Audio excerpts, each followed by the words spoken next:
Recording in progress.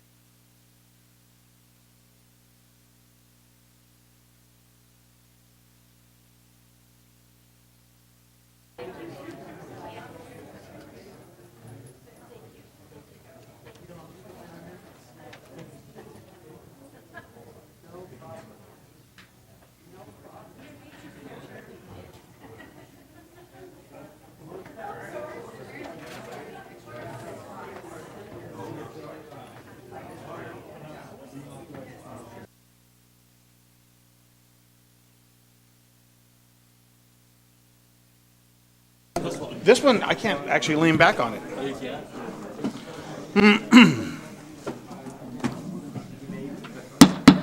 Good evening. I'll call the Federal Way City Council meeting for Tuesday, March 24th of 2026 to order. Would you all please rise for the Pledge of Allegiance? I pledge allegiance to the flag of the United States of America and to the republic for which it stands, one nation, under God, indivisible, with liberty and justice for all.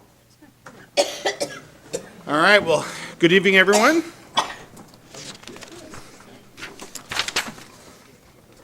Okay, first we have we're on item 3A, we have the World Down Syndrome Day proclamation, and Councilmember Assefa Dawson will start us off. Thank you, Mayor. Yes. Thank you. Sid. Oh, you're welcome. You're welcome. Okay. So I'll read the proclamation. Thank you for being here, and thank you for your story a couple of weeks ago. Beautiful, and I really appreciate it, and for our gifts and everything. So I just wanted to acknowledge that before we get started. So once we read the proclamation, you guys, if you want to, can go up there and say a few words. And then we also have another recipient, but unfortunately they couldn't be here, so they're going to be on Zoom, I believe. Dr. Okay. Okay. So we'll get started. Meanwhile, Dr. Rosie. Thank you. All right. Proclamation World Down Syndrome Day. Whereas Down syndrome is a genetic disorder affecting 1 in over 700 babies, or approximately 6,000 births per year in the United States, and whereas Down syndrome is a naturally occurring chromosomal arrangement resulting in an extra or third set of chromosome number 21, and whereas individuals living with Down syndrome are independent, valuable, and active members of our community who are dignified participants in a wide range of educational, occupational, social, and recreational activities, and whereas the theme for 2026 World Down Syndrome Day is Together Against Loneliness, highlighting the common and painful experience that many with Down syndrome feel each day, and whereas creating real inclusion, welcoming spaces, and meaningful relationships help to combat loneliness, and whereas individuals with disabilities have the right to be treated fairly and have the same opportunities as everyone else. Now, therefore, we, the undersigned mayor and city council members of the city of Federal Way, do hereby proclaim March 21st as World Syndrome Day in Federal Way and urge all residents to continue to build a more inclusive and welcoming Federal Way. Signed this 24th day of March 2026. Thank you.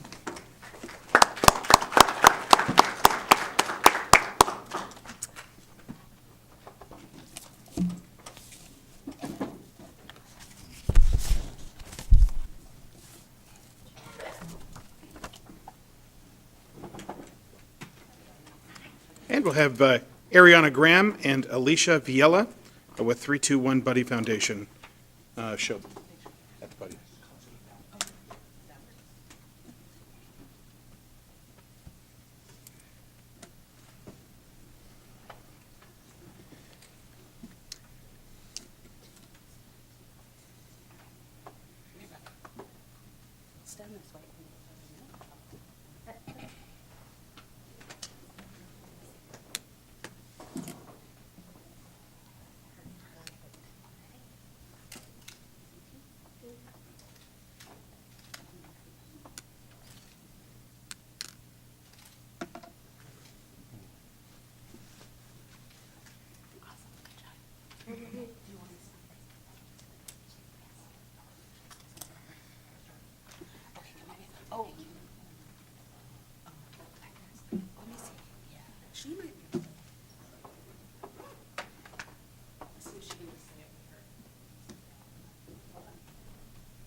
And if you want to step up just a little bit, it's okay. Come.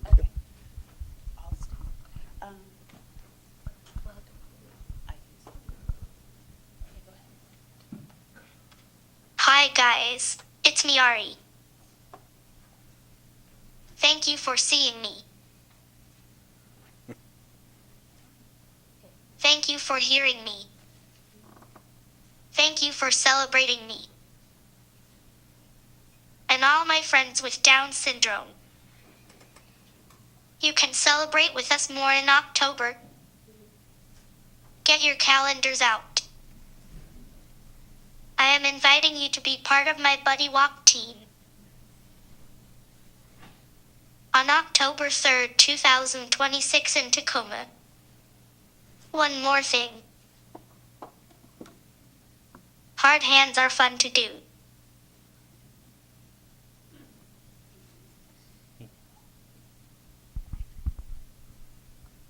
But did you know?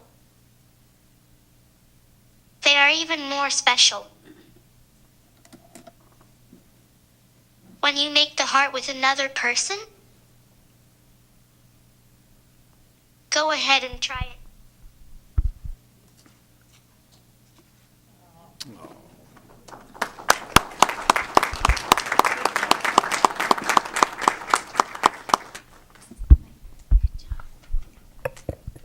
Hi, my name's Alicia Valela, and I'm the Executive Director of 321 Buddy.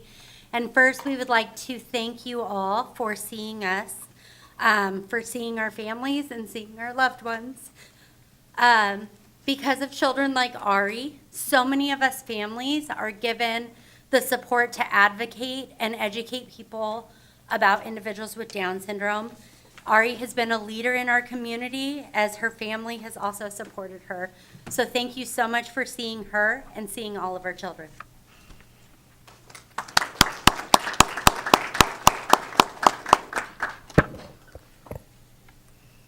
I'm Andrea, but most of you and most of our community actually knows me as Ari's mom. I'm not as cool as her, and I could never be. It's that extra chromosome, I'm sure. 11 years ago, when I held her for the first time, we adopted Ari at birth. I made a promise to her that I would advocate as her mom until she could do so herself. And as you all saw 3 weeks ago, as she stood in front of you, she advocated for herself for the very first time. I promise I held it together here, but I was a hot mess at home when I rewatched it, when we shared it, because that's what we're going for. Ari builds her speech and all of the things on her AAC with our help, but if she doesn't like it, trust me, we know it. She lets us know. So those are her words. And it's amazing to watch her grow into that. But that's exactly what we hoped for 11 years ago. We advocate because the world is aware of Down syndrome, and we often hear Down syndrome awareness. But the world is aware. And with that awareness often comes kind of a negative perspective or fear. People see those with Down syndrome as unable or not going to be a person within our society that is successful. We know individuals with Down syndrome that have graduated college, that have degrees, that got married. And there is a young woman in Washington, D.C., lobbying right now that has Down syndrome.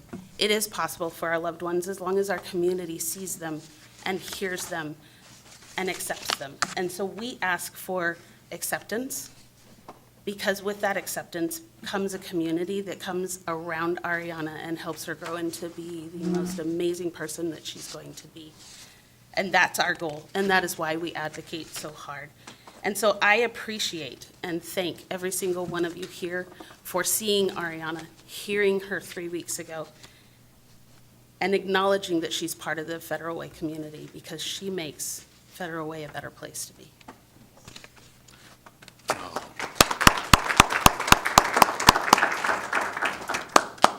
We'd like to give each council member some paperwork.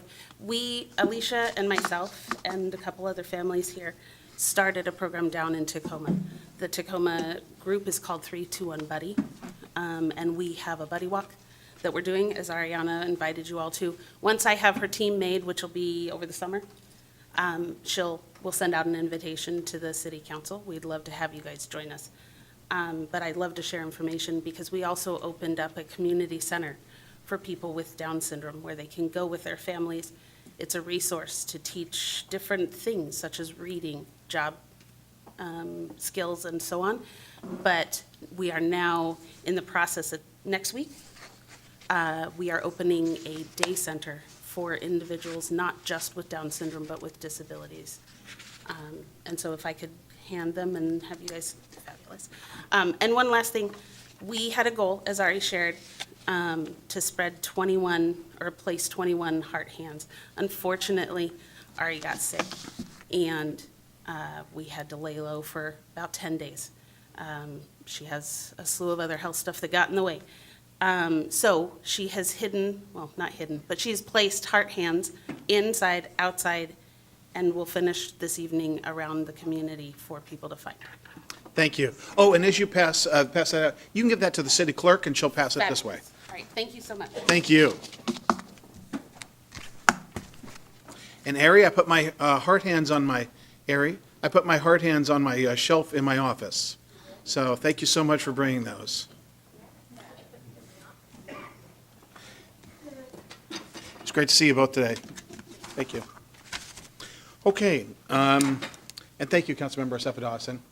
It was Councilmember Assefa-Dawson who put this on the agenda, who suggested we put this on the agenda after we heard from Ari. So thank you, Councilmember, for following up. Okay, now we've got Mayor's Emerging Issues and Report. We've got recent events. Okay, we had in this very, oh yes, that's when we did the Zipley. That's Jared Neuenhouse, who works for Zipley, but he's also a council member with the city of Bellevue. And he kept insisting, even though there was a little bit of snow, that we have umbrellas. I'm like, you don't need umbrellas for snow. But anyway, that's right outside the city of Federal Way, and we're having a couple of different internet providers. Thank you. Bye, you guys. Bye. Thank you. And they're coming to the city of Federal Way, and we did one function at Steel Lake for one company and another in the snow. They kept pushing the umbrellas. All right, next. Okay, in this very room, we had probably one of the most monumental and significant events that has ever occurred in our City Hall chambers, and that was that individual on the bottom picture is the head of the Seattle FBI office, and the Federal Bureau of Investigation put a Federal Way case, a defendant, Samuel Ramirez, on one of the 10 most wanted in the nation. And there was a news conference in this room. Myself, I spoke, the chief spoke, the head of the Seattle office spoke, the Assistant United States Attorney handling the case. It was the 538th case that the FBI had ever, I think over 70 years, had placed on the 10 most wanted. Within an hour and 13 minutes in Mexico, Mr. Ramirez was found and put into custody and flown back later that day, where he now sits in the King County Jail awaiting charges for the horrible murders of 2 individuals in our community. And I just want to say a very special thank you to the chief, to the FBI, to everybody involved. And I was just it was great to see the Federal Way Mirror here, all the regional media, and we're very gratified that we got an answer to that. That individual had fled not only the state in our jurisdiction, but had fled the country. And we needed federal law enforcement assistance, and they also worked with the Mexican authorities and made the arrest in Mexico within, like I said, a record time of an hour and 13 minutes. So that was, it's a silver lining, and now it's time for accountability and justice. So that event, we'll keep you posted how that case goes. As I mentioned, we had the Zipley fiber groundbreaking right here in front, and it was one of those days where it was snowing pretty hard. So it was great to see the team with Zipley, and we've had several other companies breaking ground. And what that really means is greater access to our community for what the things that connect us all together, that connectivity, whether it's for education or work or, the things that help us compete in the marketplace or get ourselves educated or just to connect to our neighbors and friends in the nation. So those connections are ongoing, and different companies are installing that hardware, essentially, that infrastructure into our community. The bottom picture was myself, Councilmember Walsh, Jaime Munoz in the sort of middle left there. He's the owner of Azteca, and Meredith Neal, our Economic Development Director at the Chamber of Commerce luncheon. It was a very interesting luncheon talking about searches and AI and all kinds of how that's changing the marketplace and changing the dynamics of the marketplace. Next. We had the Federal Way Korean American Association celebration, the swearing in of their new officers, and that was on March 7th, Saturday night at KOAM. It was a great celebration. It was great to see everybody there, and congratulations to the new officers that were sworn in. Congressman Adam Smith was there as well. Upcoming events, we've got the Repair Cafe on March 28th, and that's over there where the Tool Library is. We've got the Community Clothing Swap on April 11th, same location, and the drive-through shutting event on April 16th. Is that at that same location as well, EJ? I believe the drive-through shredding event is at Red Canoe Credit Union. Okay, great. Thank you very much. Okay, and that's on April 16th. All right, next. Okay, we've got Parks Appreciation Day on April 18th. We've got the several locations there. John, can you tell us the 3 locations for the Parks Appreciation Day? Steel Lake, Brook Lake, and Celebration Park. Very good. Thank you very much. You're welcome. We've got a town hall meeting on April 30th at the Olympic View Elementary. I believe it's on 26th at about 327th. It's a beautiful rebuilt school, and we'll get started there at about 6 p.m. And we're an opportunity to talk about all kinds of things that have been mentioned. Previously, we had talked about whether we were going to have a meeting just on the issues related to ICE and federal law enforcement, but we want to talk about all the things happening in our city. Our council will be there, the directors will be there, and again, town hall meeting April 30th starting at 6 p.m. We've got the I'm Hooked Family Fishing event. That's May 2nd at Steel Lake. I would get there early, and gets a little crowded. And Council President Honda, you normally attend that event. Any descriptions or suggestions? Dress for the weather, and don't be afraid to catch a fish. I try every year. All right. Last year it was pretty comical. Okay, next. Senior Health and Resource Fair on May 12th. Let's see here. Then we've got, and I would assume that's over at the Performing Arts and Event Center? Yes. Yep. And what time? 10 to 1. 10 to 1. We've got Touch a Truck on May 16th. And that's going to be over, John, where's Touch a Truck this year? That is at Wild Waves this year from 11 to 2. It's going to be a great event. Yeah, and that's a great event. The kids absolutely love it. They've got fire trucks, garbage trucks, dump trucks. It's a pretty fun thing. I remember taking Ben. I remember one year I got stuck in the. Didn't they have one of those mini hydroplanes? Yes. It was a lot easier getting in than getting out. But anyway, it was. They bring all kinds of things there. It's a lot of fun, and you guys do a great job every year. Okay.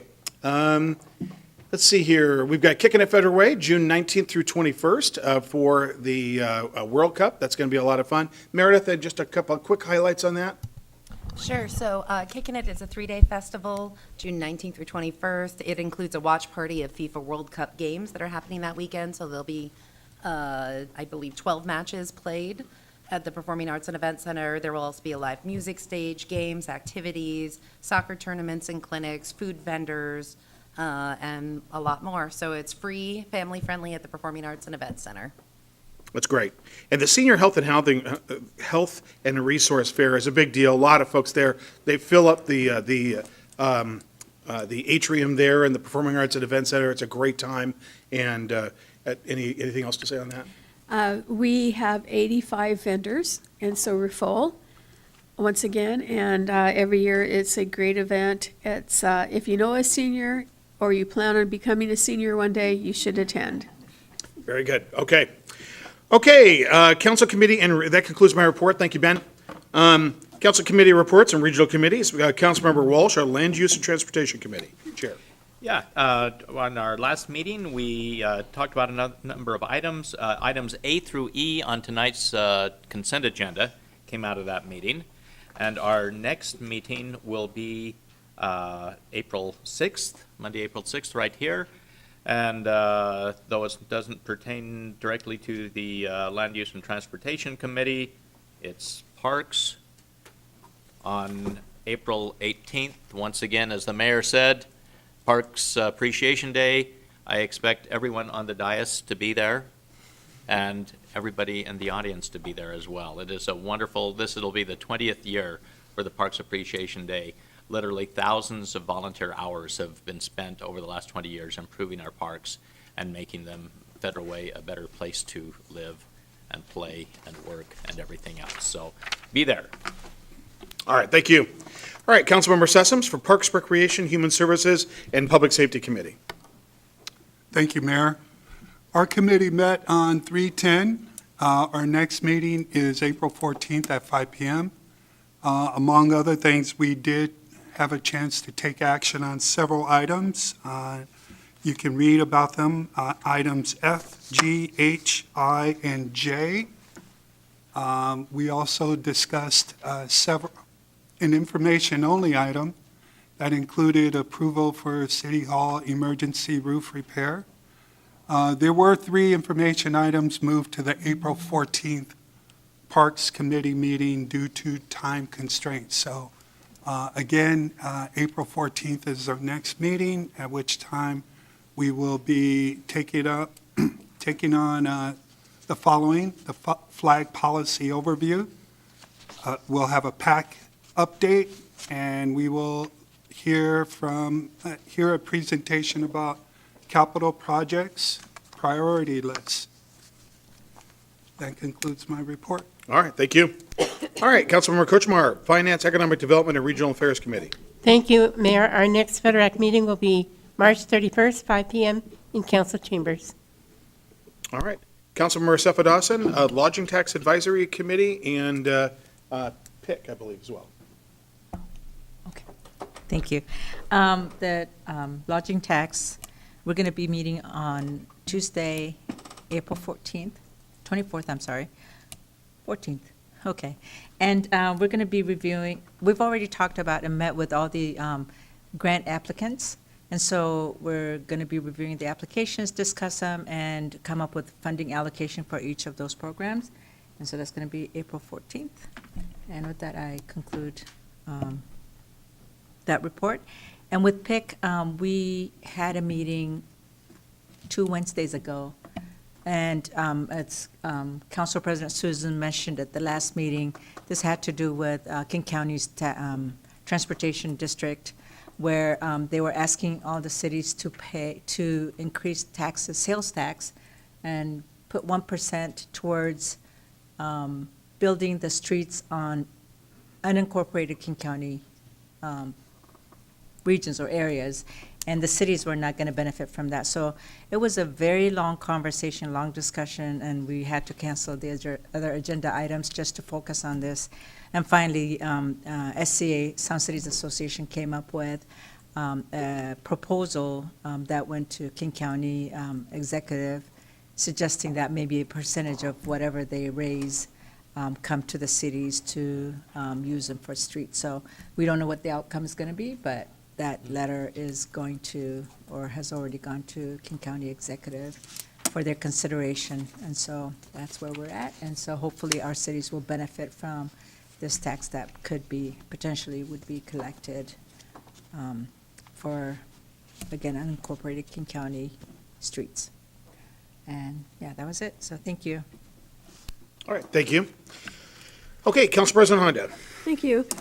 Just to add a little bit to Councilmember Sefadossin's report, the King County Transportation Board did hold a meeting, an emergency meeting last week. I was unable to watch it and haven't been able to watch it since, but I plan on it. They didn't make a decision moving forward, but it is expected that they will. It'll be a 0.1% sales tax increase. Hopefully, the cities will get some benefit from it, but most of the benefit will be for the roads in unincorporated King County. If you have an opinion about that, I would suggest you talk to the King County Council, including our representative, King County Council Member Von Rockbeyer, and let them know your opinion, if you have one. So, anyway, we do expect that there will be a decision made sooner than later on that. I also want to talk about our upcoming retreat as a council. It'll be held on April 4th, which is a Saturday, in this room. We'll be sitting down here at tables so that we're not as formal. Doors open at 8:30, and the retreat starts at 9 o'clock and will conclude at 3 o'clock.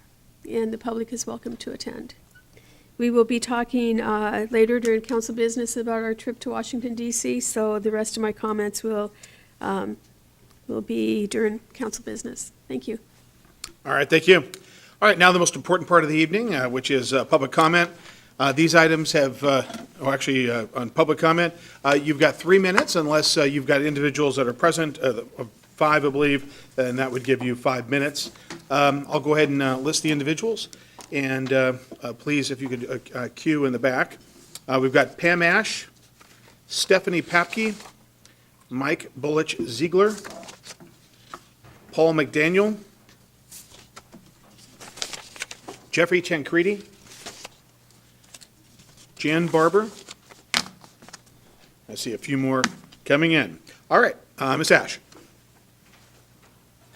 Good evening, everyone. Thank you, Mayor and Council.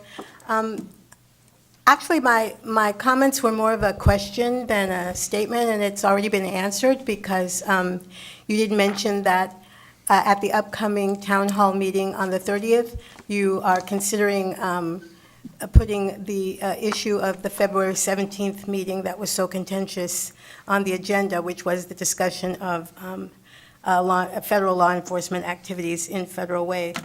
And so I hope that you will consider doing that and ultimately decide to do that. I don't know if anyone in the audience has read or familiarized yourself with the comments from Superintendent Danny Pfeiffer, Superintendent of Federal Way Public Schools, but she did issue a very heartfelt and serious comment in her weekly newsletter last week, indicating that the staff of the district administration, as well as some building staff, have been participating in training in terms of how to address this issue and to be more of a support and guidance for our families and our scholars. I have taught at Federal Way High School for 35 years. It is ranked as the 8th most diverse high school in the state of Washington and 17th most diverse in the nation.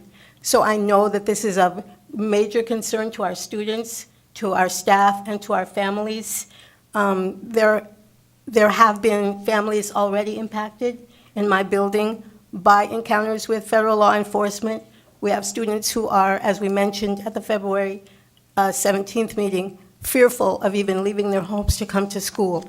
So this is an issue of import and concern, and I think it deserves to be mentioned at that town hall meeting.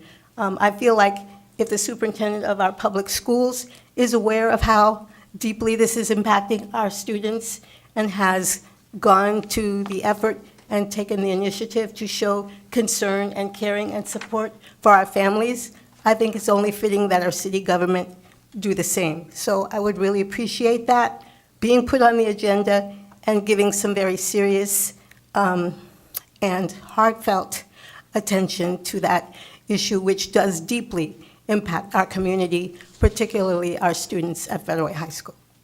Thank you, Ms. Ash. We schedule it for the express purpose of following through with my statement at that meeting in February, and it will be one of the very first items we discuss. It will be on the agenda. It will be discussed. That's actually why we're going to be calling the meeting. But there's all kinds of issues in Federal Way, and we'll talk about those as well. All right, Stephanie Papke.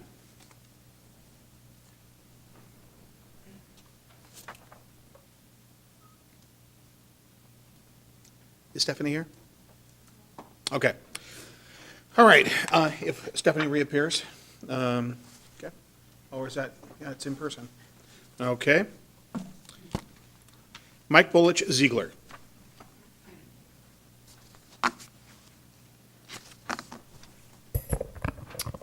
Good evening. My name is Mike Bullock Ziegler. I'm a Federal Way resident in the Twin Lakes neighborhood. Unfortunately, I'm here this evening because kids in the city keep getting struck by drivers, and the city needs to act. At least 4 kids in the last 5 months have been struck at the intersection of Southwest Campus Drive and 19th Avenue Southwest. That's the intersection next to the post office in Twin Lakes. The most recent one was this Sunday when it sounded like a 13-year-old was struck in the intersection, and it was reported as a hit and run. In January, 2 kids were hit head-on by a driver on their way to Taft at Sahali. The kids went on to the hood of the car and tumbled to the street, and all the other kids on the way to school rushed over as first responders. In October last year, another child on their way to school was hit by a driver and flung about 10 feet down the street.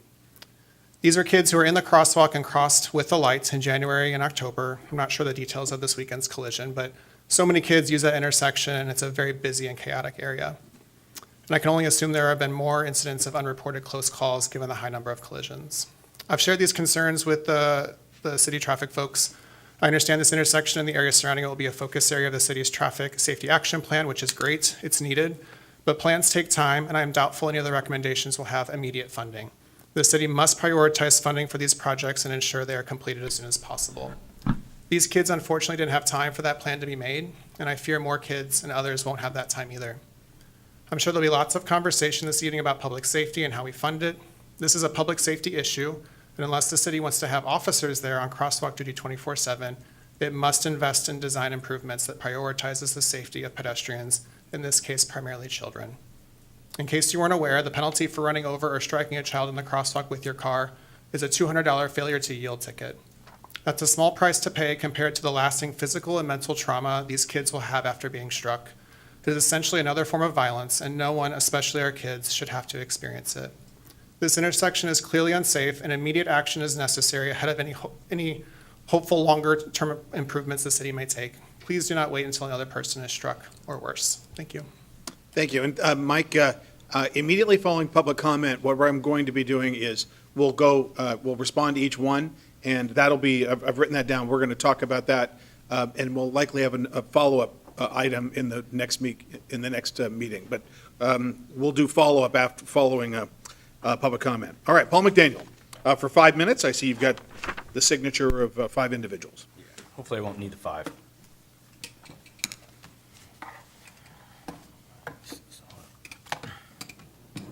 Thank you. Good evening, Paul McDaniel, resident since the 1990s.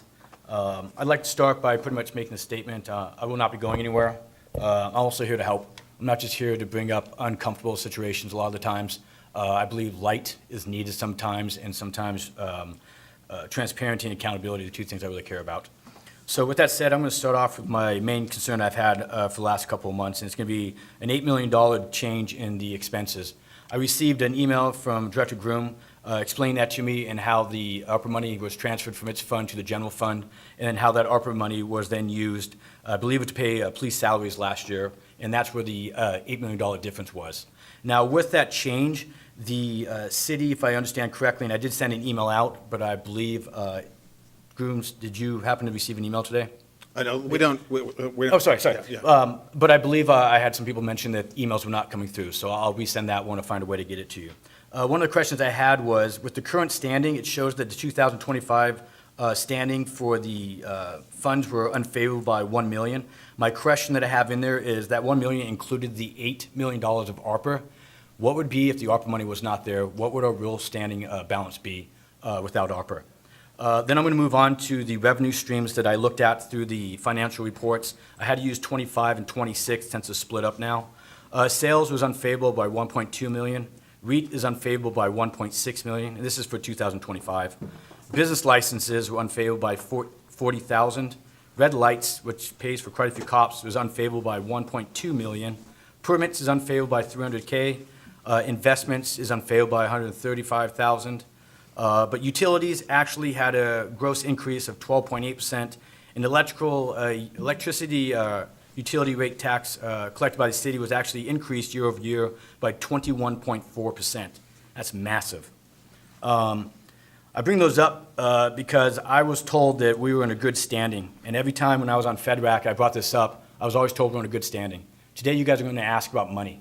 You're going to be asking for an increase in sales tax. I'm very confused on why we need an increase in sales tax if I was told for 2.5 years that everything was fine. So I'm going to move on to the Target property. Target property was supposed to be sold. We had not collected the $10 million, so we had to redo an inter-fund loan for $4.9 million, costing the general fund $180,000 in interest to ourselves. Again, still $180,000 that could not be used towards the arts or some other party, some other commission. Right now, my property taxes were increased.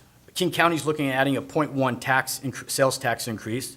The Federal Community Center fees are going to be increased. I now have to charge a 10% sales tax to my customers. Some of my customers are now going to be hit with an income tax because I don't work for poor people. They cannot pay me. And now utility taxes. I will see a rate increase in almost every single one of my utility taxes, and I've heard electrical will be a double-digit increase. So you guys do not have an easy job ahead of you. It's a budget cycle. Monies are down. They're down everywhere. But tonight you guys are going to be talking about a sales tax increase of 0.1%. I do not think you guys have enough information to make that decision. I do not like the fact that you guys have been given one meeting, Parks, not even FedRAC, Parks to talk about it. It is now being brought forward to be voted on. That's a huge change. And then on top of that, you're told if you do not vote on it today and do not vote on it in the next meeting, it will not make the cut for this year. You have till 2028 if you want to increase the taxes. My recommendation is to wait, to collect all the information, to find out what the real standing of the financial situation of the city is, and then once you have all the information, if it is necessary to increase the sales tax, to do it then. Right now, you are taxing everybody out of their houses. The number one population who gets hurt with this is the senior citizens. This is a regressive tax. Almost everything I mentioned was a regressive tax. And I will also point out our property tax, which we increased by 1% the last 2 times, even though I voted against them. The first time it brought in $150,000. Last time it brought in half of that. Our property for the city is slowing down and is increased in value. That means property tax will bring in less money every single year if we continue this. And the last item is going to be our revenue. We actually have money that comes in from investments. Our investment income is down. If your investment income is down this year, there is no way to make up for that next year. We have built in that investment income into our budget. So you guys need to pay attention to that, and you also need to get a full picture of what's going on before you vote on something tonight. Thank you for your time. All right, thank you. Jeffrey Tancredi.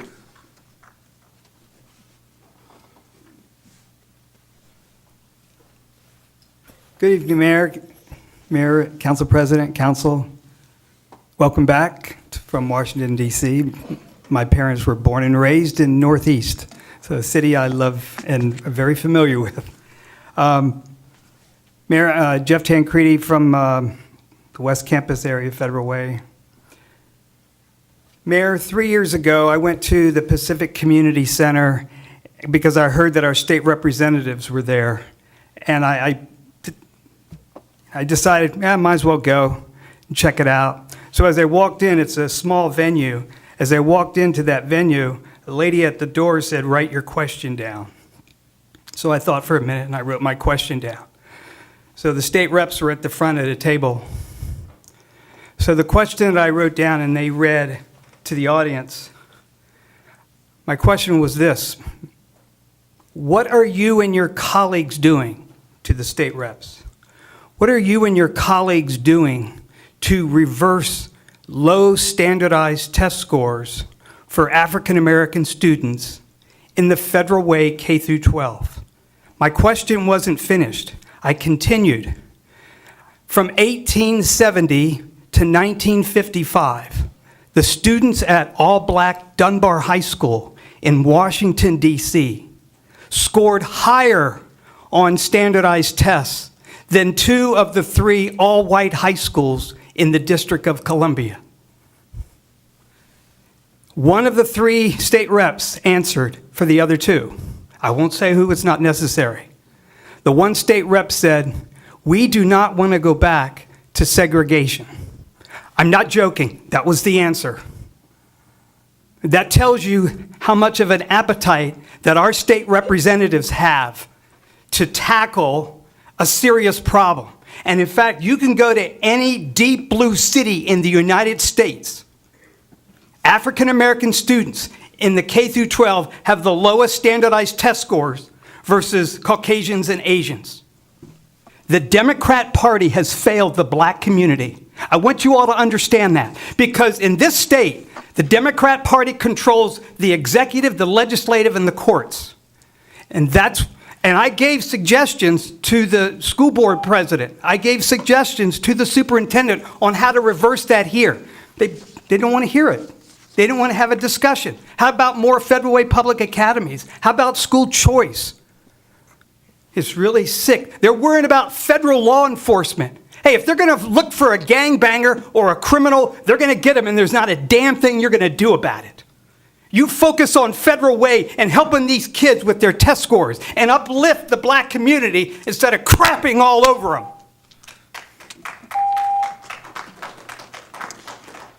Jen Barber. Then Nathan North.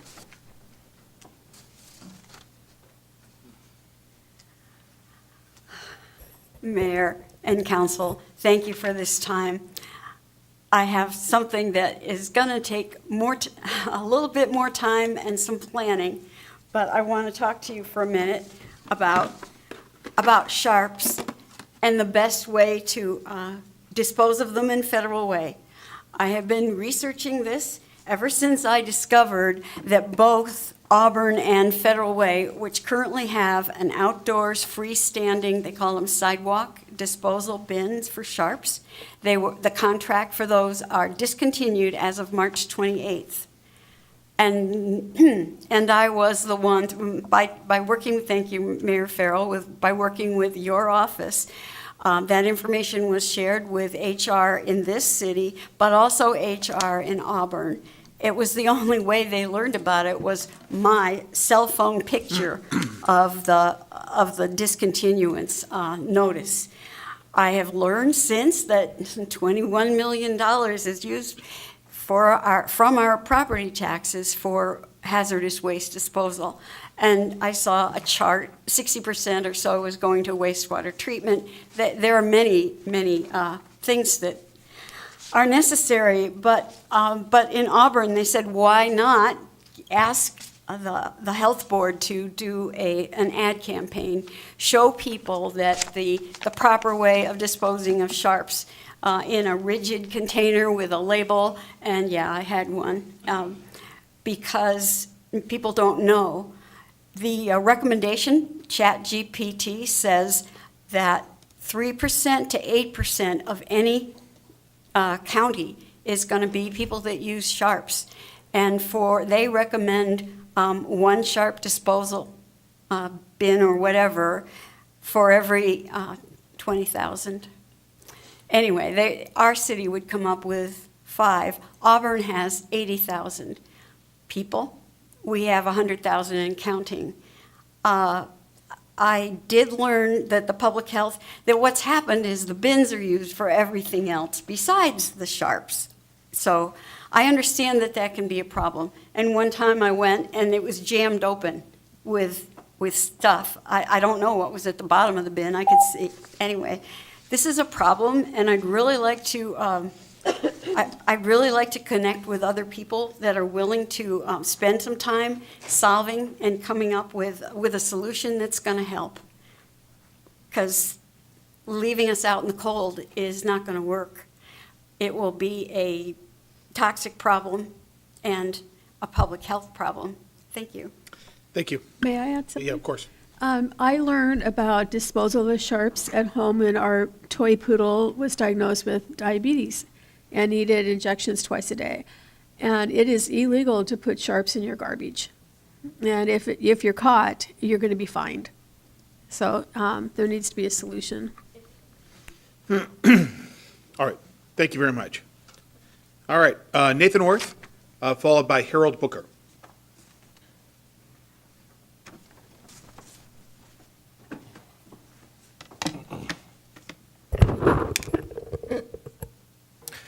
Good evening, Mayor Farrell and Council. My name is Nathan North. I'm a resident of Federal Way. A regressive tax is one where the lowest income earners bear the highest percentage of the burden relative to their income. Sales taxes fall into this category because people living paycheck to paycheck are already spending everything that they make. Adding a sales tax forces them to either spend less on necessities or take on credit card debt. A gamble many take, hoping to push their current burden onto a higher earning future self that may never materialize. If spending less means spending less on food, the city gains a little revenue while creating more hungry people who then go on to burden social programs whose costs only escalate. The net gain to the city may well be nothing if we end up needing to plug those gaps we are needlessly creating. Consumer spending is already down in this economic climate, and with job losses accelerating from Trump's tariff disruptions and the rapid, largely unregulated growth of AI, that trend is only going to deepen. I'd suggest a different approach. Last year, Paul invited me to council chambers and walked me through the previous budget. You all know how much Paul loves the budget. One detail that stood out was how much revenue the red light cameras generated. Enough, if I recall correctly, to cover somewhere in the neighborhood of 11 to 13 officers. I don't remember the exact figure. I'd expand that model. Pack Highway and South Dash Point Road has seen multiple fatalities in the past year. Motorcycle versus RV, car versus pedestrian, right in front of an emergency room, and it's still one of the deadliest corners here in Federal Way. So I would put a camera there and maybe look at other corners where you're seeing lots of accidents. That way you're targeting people whose behavior can be moderated, and you're targeting these deadly crashes rather than targeting the poorest people in our city. Thank you very much. Thank you, Nathan. Mr. Harold Booker. He's specifically requested 4 minutes. On a one-time basis, I'm going to do, you'll see, he's got a topic with regard to the council retreat. But, sir, 4 minutes. The floor is yours, sir. Thank you, Mr. Mayor. Good evening, Mayor and members of the City Council. My name's Harold Booker. I've been a resident of Federal Way since 1963. This evening, I want to share a story from my life in this city. During high school, there was a group of 4 of us, Eric, Lenny, Tom, and me. We really came together as friends in the end of our sophomore year. We came from similar social economic backgrounds, and we'd all grown up here in Federal Way.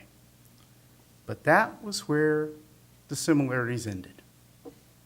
We had different approaches to situations, we had different religious beliefs, we had different political feelings. What we shared was a common goal to do what was in the best interest of our student body, our constituents. And a willingness to listen to those different perspectives. Over the years, we've drifted apart from each other and reconnected countless times. Life, families, distance, and countless other distractions have been introduced, but our friendship has survived. Almost 50 years. We've continued that friendship with diametrically opposed on a variety of issues that cover the length and the breadth of the spectrum. But how did we make that continue to work? We truly listened to each other. We appreciated the differences. And we learned from listening to those differences and learning from that. I think that's why it works. We really listen to each other. I was thinking about the city council and my observations over the last year or so.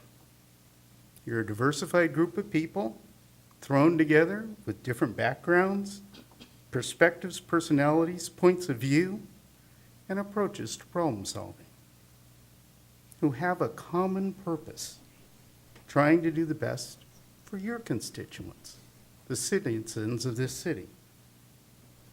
So how do you develop a working relationship?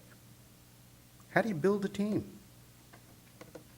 Seems to me that's what the citizens of this city are expecting.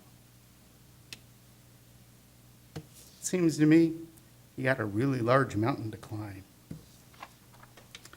Personally, I've observed a lot of talking at each other, but not talking with each other. My humble suggestion is this body and each of the individuals involved needs to take a step back and consider your role in how we got here. Each of you, including the mayor, has played a role in arriving at this place.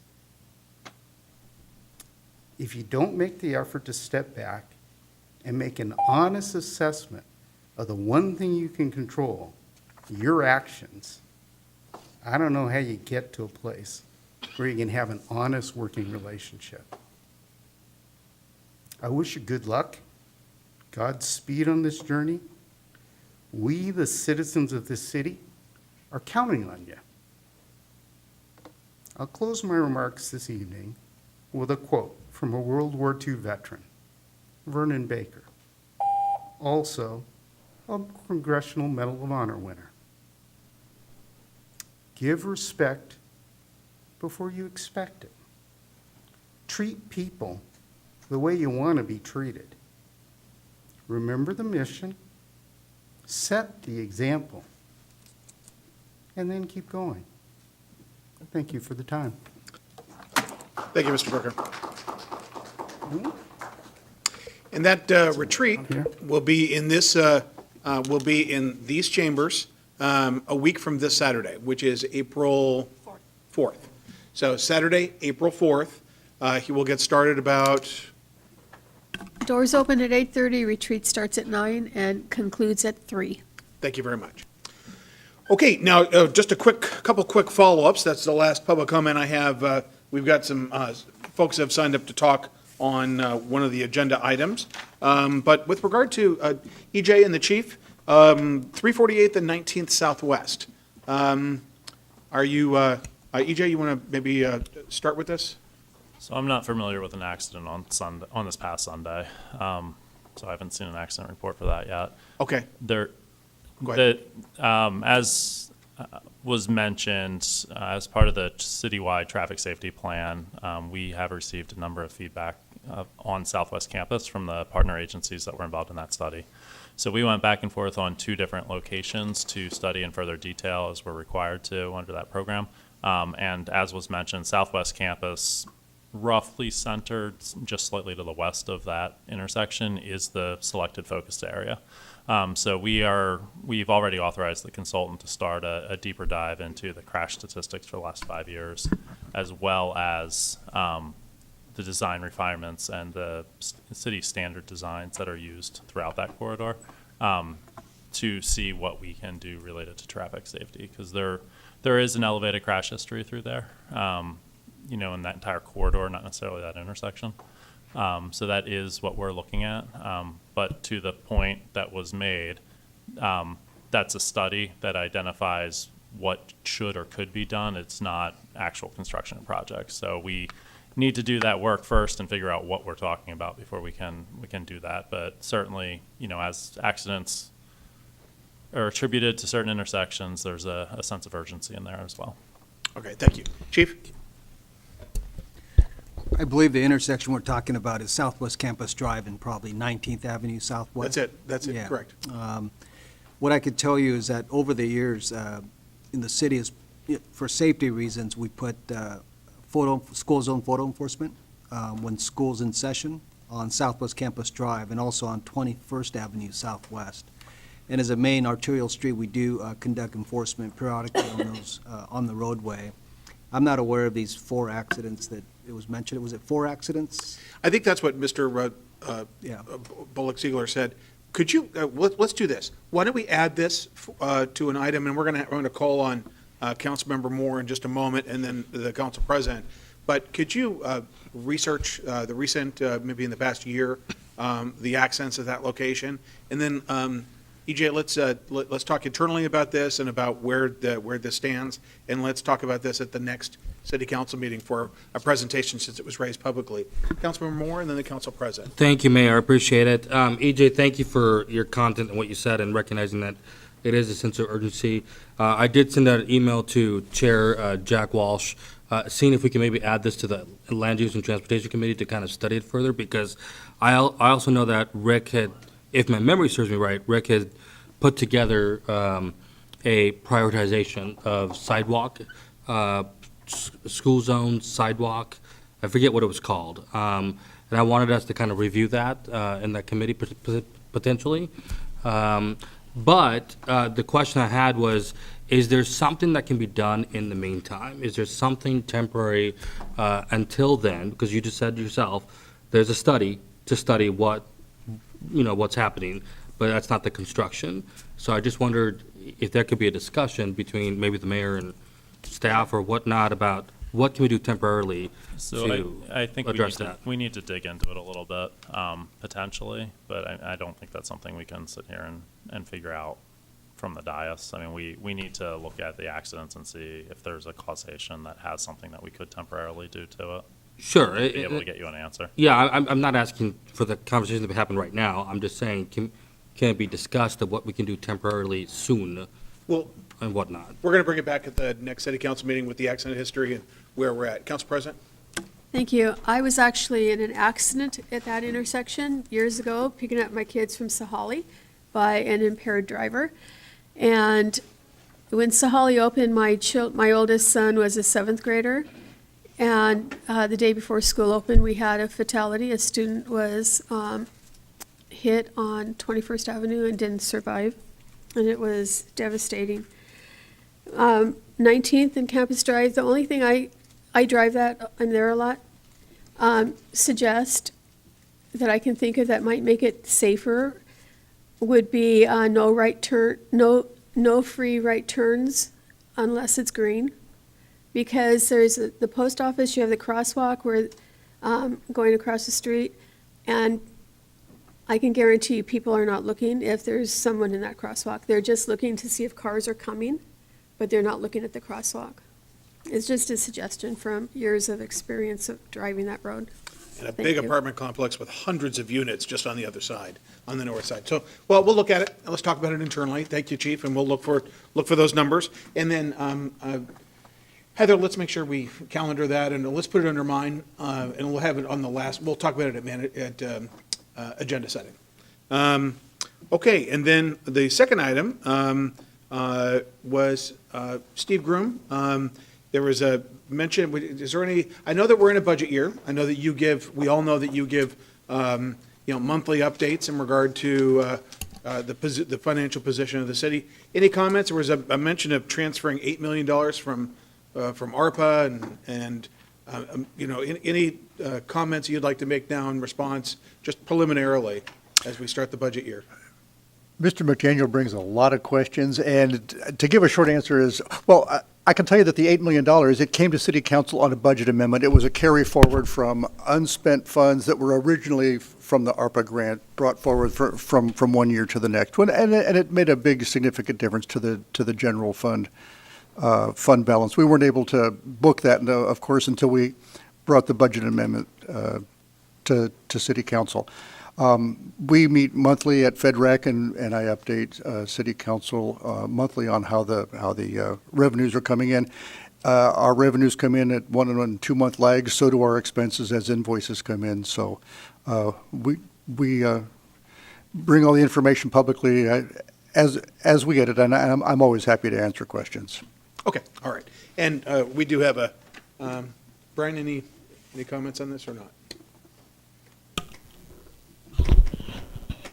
There was a comment that when Mr. McDaniel was on council, he was always told that everything was fine, and if I misquoted you, I apologize, but that was kind of the message that I heard. The responses that we gave at the time was that we were aware of a potential shortfall, but that we did not need to take any action at that time to correct it, but that we would monitor it as Steve mentioned, as things came in.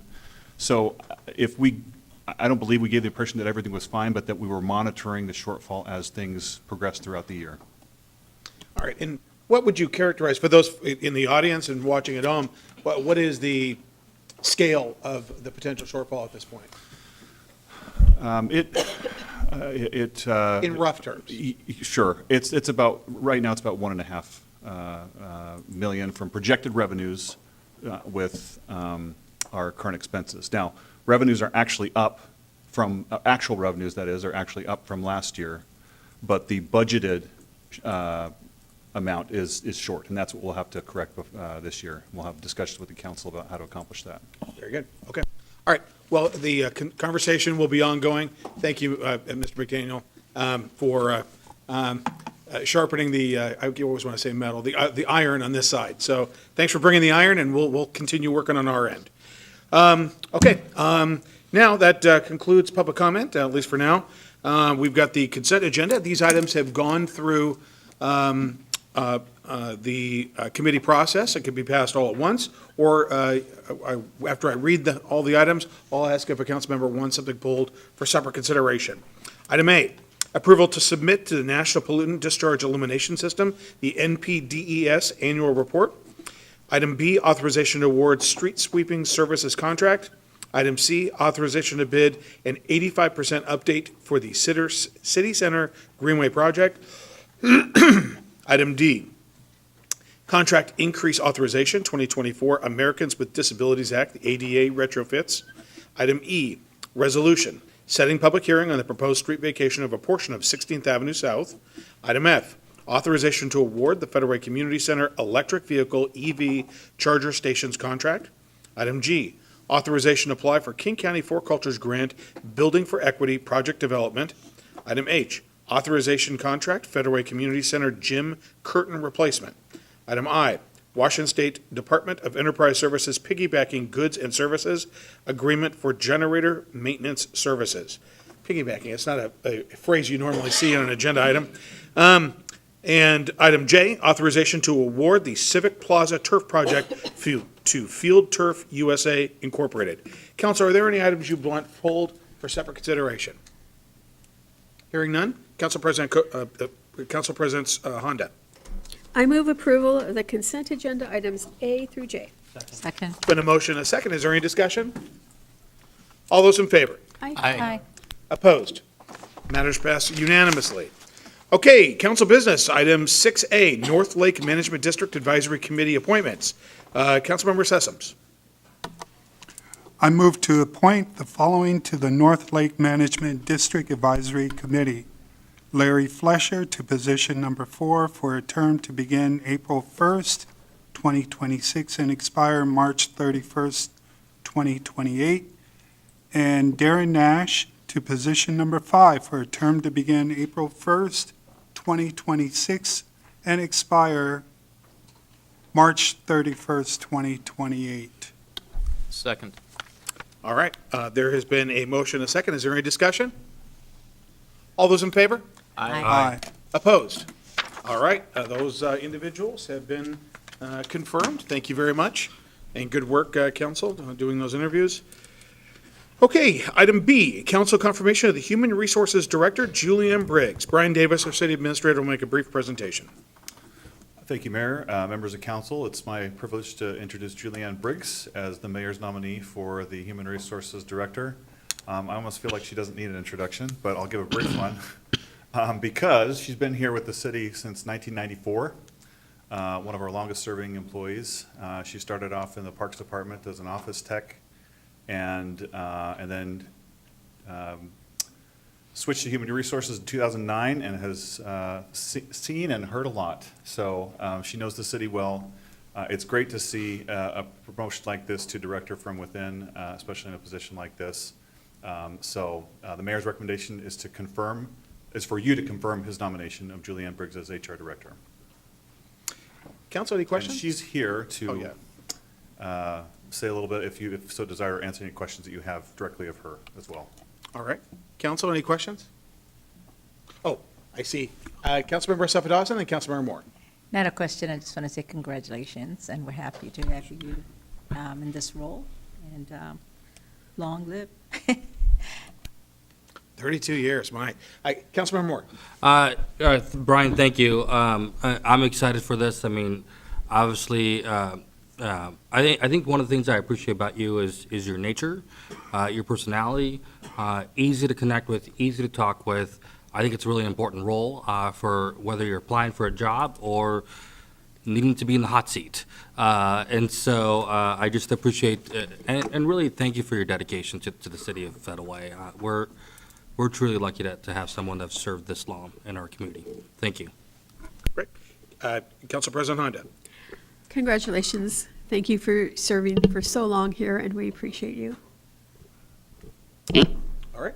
And with that, Councilmember Clifford.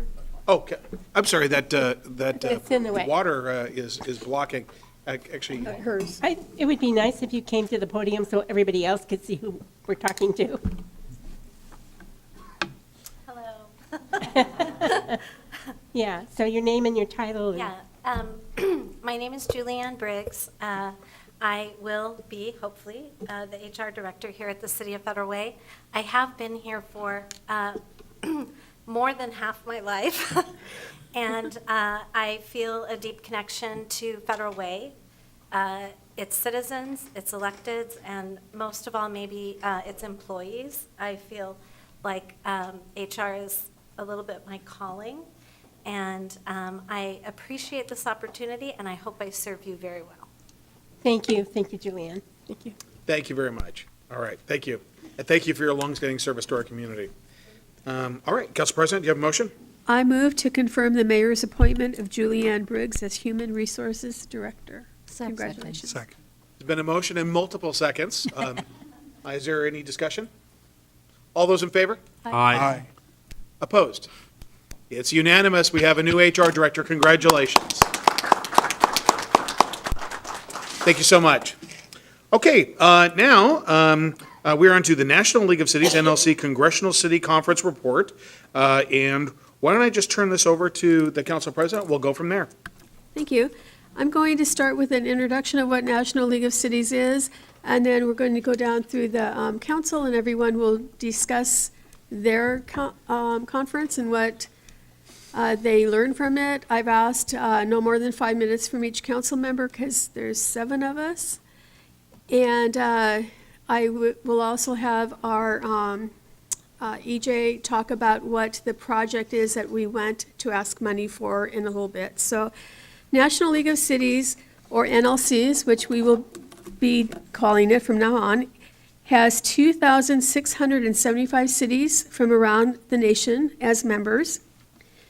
It is 100 years old as of last year, and the mission is to advocate for and to protect the interest of cities, towns, and villages by influencing federal policy, strengthening local leadership, and driving innovative solutions. We have been a member since 2019. However, the City of Federal Way was a member earlier, before the Great Recession, and during that time needed to save some money, and so chose to step away for a little bit. NLC has 2 major conferences a year, one in November, one in March.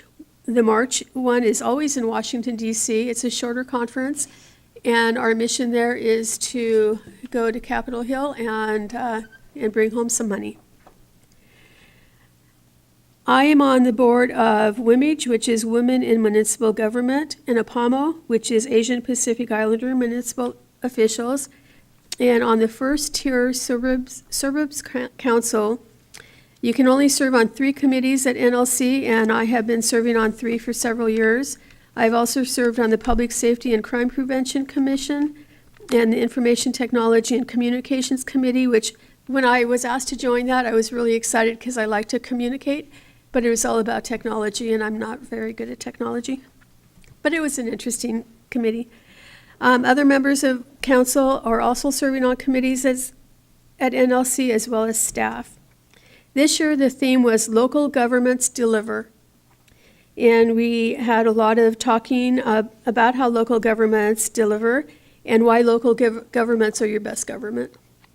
We talked about civility, and it was really an interesting conference. So what going forward, if we can ask EJ to talk about the reason we went there, which was to get $5 million for the city center access project, so you understand why we went. Is that okay? Yeah, of course. Thank you. EJ? Sure. So happy to, Council President. So City Center Access Project, as a brief background, is a project that's been going on since the early 2000s. It looked at multiple options historically, and then a couple of years ago, a preferred alternative was selected, which is to create a braided interchange at 320th and add capacity to 324th. So for anyone that's familiar with 405 through Bellevue, the 4th and 8th interchange, where you get off at 4th, but then you have a choice to either take 4th or continue on the flyover bridge and take 8th. Basically, we're talking about the same setup as that for get off at one gore point off of I-5, and then you can either take 320th or 324th.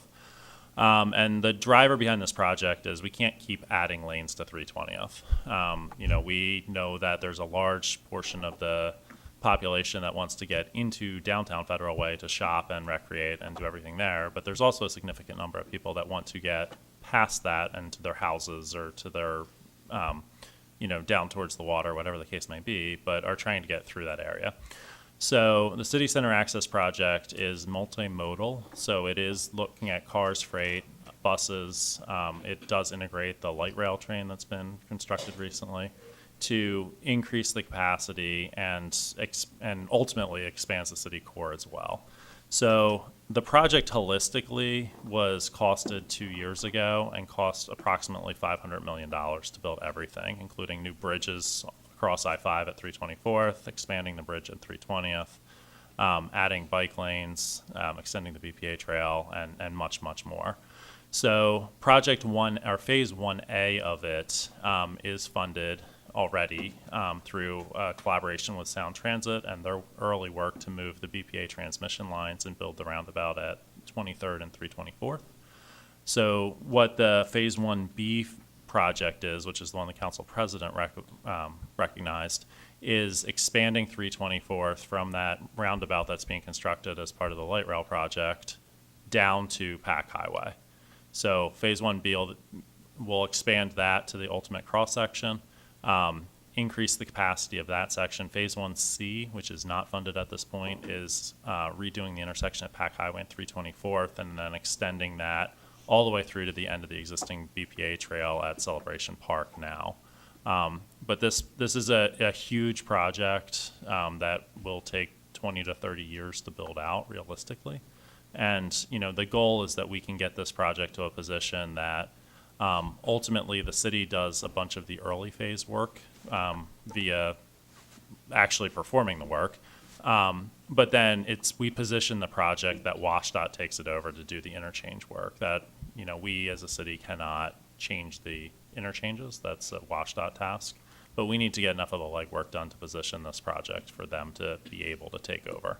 So that total cost includes everybody's, WashDOT's portion, our portion, et cetera. So phase 1A is fully funded with the financing that City Council lobbied for this past week. Phase 1B will be fully funded, which is very exciting. And phase 1B is shovel ready at this point. So once we have the funding secured, we're ready to go.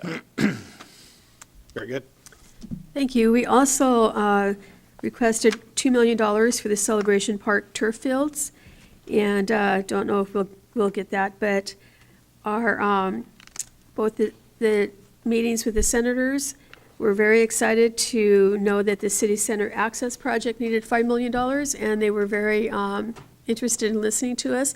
I also want to say before council starts talking, we had Economic Director Meredith Neal accompany us, and our very own Amy Glandon from the council office was there, and we could not have done what we did without those two, so thank you very much. So, Councilmember Safadossin, do you want to start? And then we'll just go down the line and I'll finish. Thank you. Yes, we can. I'll use these. Okay, thank you so much. This was a great conference, and one thing I like about it is the diversity of workshops that they offer. And unfortunately, some of the ones that we were really interested or excited about cost extra money or additional money, so we weren't able to attend.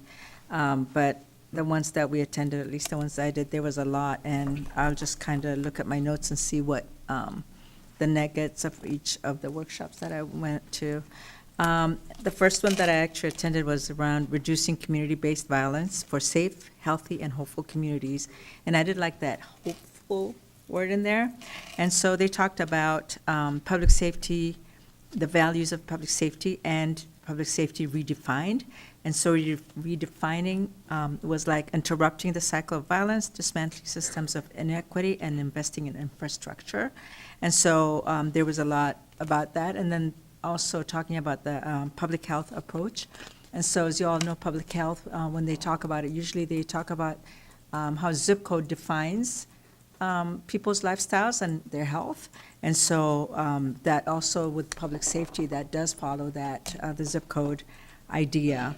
And so using the public health approach to make sure that everyone has equitable access to services is one of the things they focused on. And then there was roadmap. And one thing they said is develop a plan that will outlive the people. So what we decide here today should support and help the young generation that is in our room today. And how do we not focus on what's in it for me or for, I want this or I don't want that, but how do we come up with a plan that really outlives us as leaders here on the dais?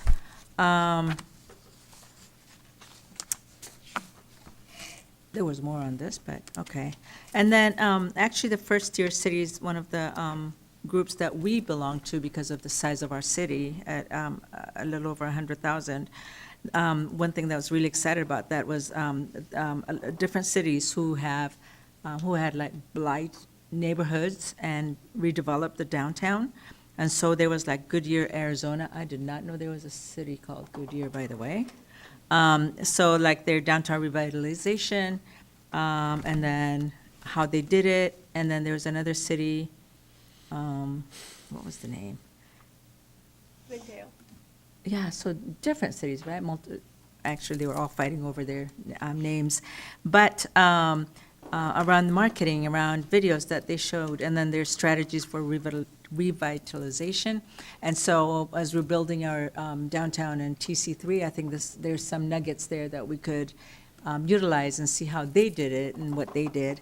And then one city, actually, I think it was Goodyear, that talked about when they were planning this, they didn't even think about egress and ingress. And so traffic is really now impacted because that wasn't really in the plan when they were designing this. And so it looks beautiful, it's great when you look at the before and after, but yet there's that issue. So how we need to make sure that those things are addressed. And then there was the opioid settlement funds and how they're being used in the different regions.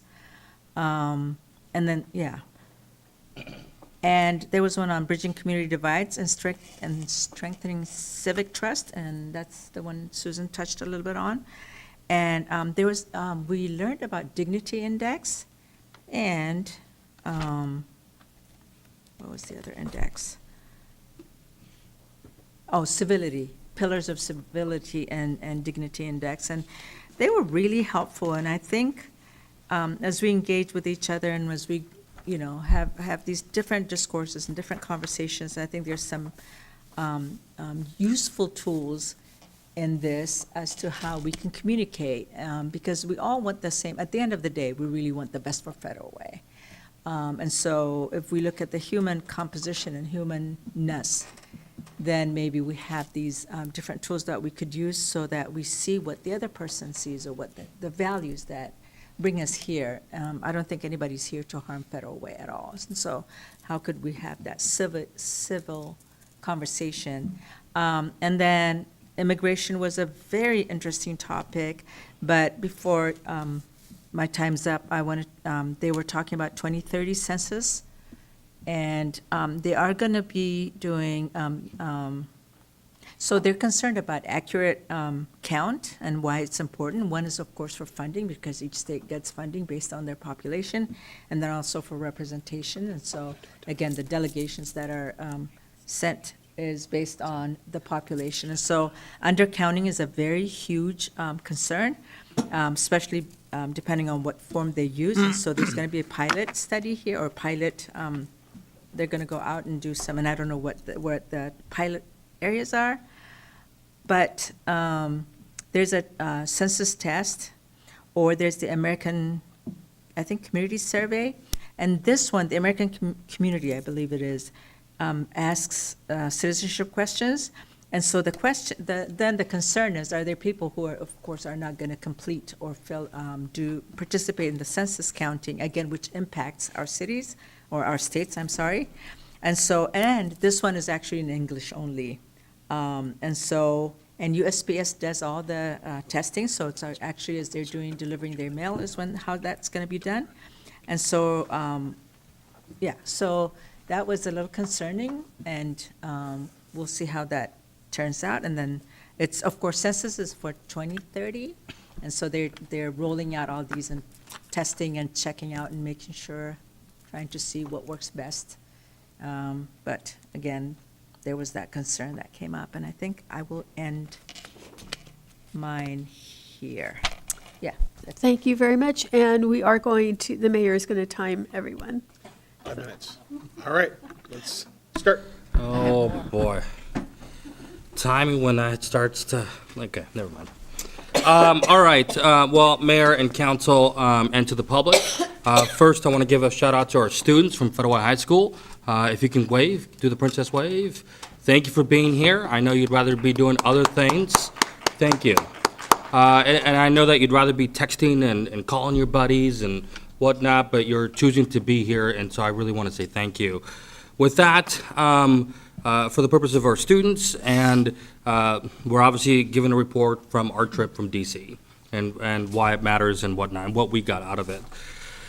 This conference obviously brought together lots and lots of local elected officials from across the country to discuss challenges facing cities and to advocate for policies and resources that support our communities. A primary focus of this conference was preparing city leaders to effectively engage with members of Congress, particularly as federal decisions continue to have significant impacts on local governments. One of my most valuable aspects of this experience was hearing directly from other cities that are navigating many of the same issues we are seeing locally. I attended sessions focused on simplifying federal grant processes, workforce development, strengthening civic trust, and understanding the legal responsibilities local governments face related to immigration policy. A key takeaway from these conversations is that cities across the country are working to navigate a complex federal requirements while continuing to deliver services and maintain community stability. Many cities express the needs for clearer tools, guidance, and partnerships from the federal government so that they can effectively respond to the level of impacts federal decisions are having right here in Federal Way or other local jurisdictions.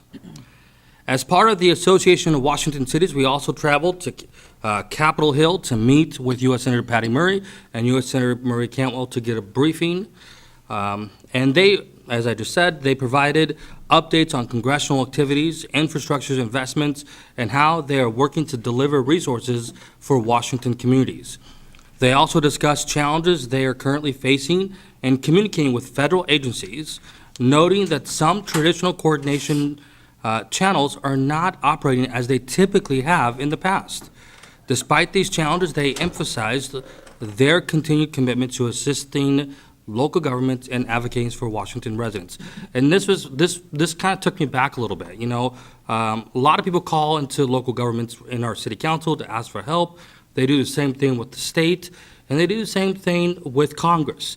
You know, everyday residents calling to say, I need help. And normally, it takes a U.S. Senator to communicate with federal agencies, but this time they're having a very difficult time doing so. Sometimes they're not even communicating with the U.S. Senator, and so they're having to somehow solve that individual's problems, and they're committed to that, and that was something that kind of took me back a little bit. We also connected with staff from our U.S. Senator's offices to discuss the needs of our city and ensure federal remains part of the conversation when federal decisions and budgets are being decided on. I can say with confidence that this trip was successful because we are coming home with stronger relationships because of our attendance over the last 3 years and clearer pathways for resulting for Fedway. I believe it's 3 years that we've gone. Is that right, Council President? Is it 4 years? Maybe 4. Okay, thank you. In addition, we had the chance to meet with our federal lobbyist. I really appreciated the opportunity to ask Luke questions, gain a better understanding of the strategies being used to advocate for our city, and get to know him. Based on those conversations, I am really confident in the work being done to represent the interests of Federway at the federal level. I really was convinced and walked away being really impressed. I also want to acknowledge Amy, who coordinated this trip. I like to call her our chaperone. She did a very good job at that. She really made the experience extremely smooth and easy to navigate, and her support throughout the whole process was really, really helpful. And I want to echo what Council President Honda said, which is Meredith. She also went, and she was a fantastic leader who attended many of these workshops with us. I really appreciated having that support system there. Another important part of attending conferences like this is the opportunity to spend time with colleagues outside of the council chambers. I'm grateful for the opportunity to spend time with Councilmember Jack Walsh as we explored Washington, D.C., and we certainly got our steps in. I also appreciated the dinners we shared where we had the opportunity to better get to know one another. That's time. Well, let me just finish. I just have couple more lines. Thank you, Mayor.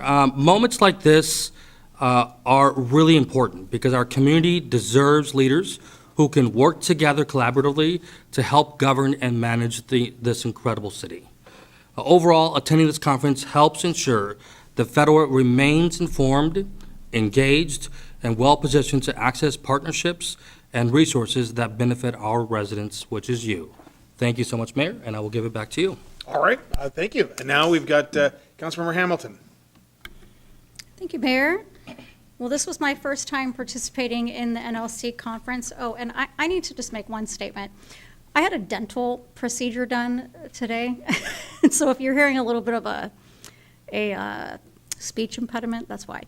I just thought I would put that disclaimer out. So this was my first time participating in the National League of Cities conference, as was some of the other council members on the dais. And I have to say, it was a great experience. It was a rewarding experience. We got to meet with our federal delegation members. We have 3. We have Congressman Adam Smith, who represents us as a representative, and then we have Senator Murray and Senator Cantwell. Let's see, we thanked Congressman Adam Smith for helping us thus far. He's been a great partner at the federal level with helping us secure federal funding for our city.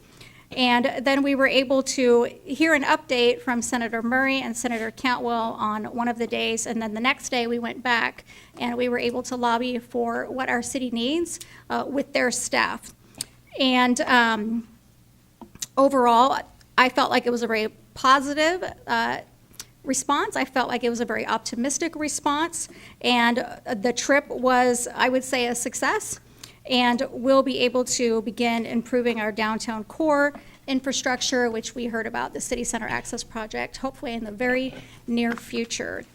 So that's the most important part of the trip, in my opinion, is to bring the bacon back to our community. And that is what I call the tush-push of local government. And here in Seattle, we call it the barnyard, I know, but it's the tush-push. It's when we all link arms together as colleagues and we push for what our community needs. When we weren't meeting with our federal delegation, we were able to learn about different issues that were affecting local communities through roundtables, general sessions. I chose to attend 3 of those.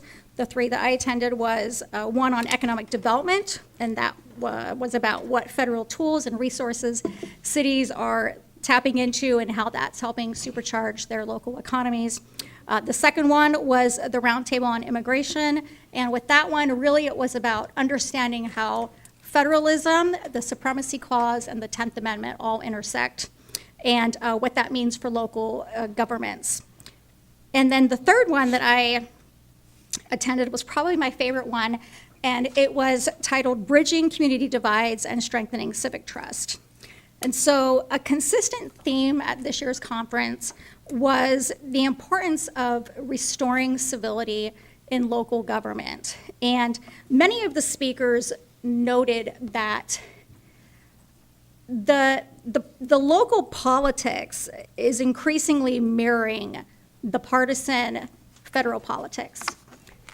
And it's not a good thing. It's a lot of division. It's a lot of focus on conflict and performative politics rather than on getting results. And the key takeaway that I took from that was just how we treat one another matters. It matters a lot. And disagreement, it's going to be, expected. We're debating policy. We are debaters. We're professional debaters. That's what we do. So there's going to be disagreement on the dais. But it needs to remain respectful at all times, and it needs to be focused on policies, not personal attacks. And civility really is a sign of strength. It's a sign of strong leadership, and it's essential to building trust in our community and with one another as colleagues. And so as city leaders, I think we all took away that we set the tone for our community when it comes to civility. And one of the speakers made the statement that if the goal is being in the headlines, division will get you the attention you want. But if the goal is to be effective and to deliver for your residents, civility is the better path. And so that's my commitment to you, and I think we can all probably make that commitment together as a city council. I was really glad to participate in this year's NLC conference. And one thing that my colleague did not mention was that he celebrated a birthday at the conference. And so happy birthday, Martin. We went out to dinner and celebrated Martin, and he blew out a candle and we sang happy birthday to him. I have to say thank you to Amy and to my colleagues for that. And I have to say, Council President Honda and Hamilton actually made me laugh pretty hard. It was a good session. Very good, thank you. Councilmember Walsh. All right. Amen to the comments that my colleagues have made. I'll keep this. They've covered most of the stuff, really. It was a very successful time there. I think that this is the third or fourth time that I've been there. I think that our meeting with the one that Council President Honda and Councilmember Sessoms and I met with Patty Murray's staff, and I think that meeting with Patty Murray's staff is one of the most one of the meetings that we connected the best with of all the times that we've met with the different senators or staff members. I was very impressed with that. They listened. They were very attentive. And I think that we made some great progress there. One of the things that's important to realize is that developing relationships with the staff of the senators and congressmen is equally as important as developing relationships with the congressmen and senators themselves, because their staff is who helps them place their priorities, and so that's very important. Some great sessions. With the one that was mentioned on bridging community divide, I thought that was outstanding. One of the speakers at it was Tim Shriver.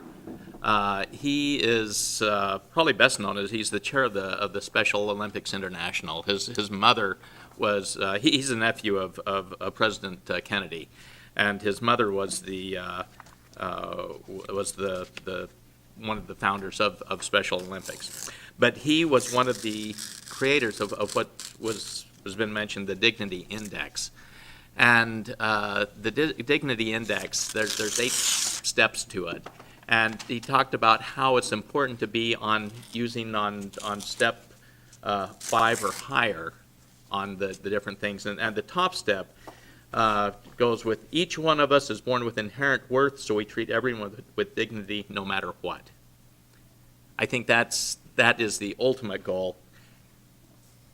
Number one place, just the opposite, is they're not even human. It's our moral duty to destroy them before they destroy us.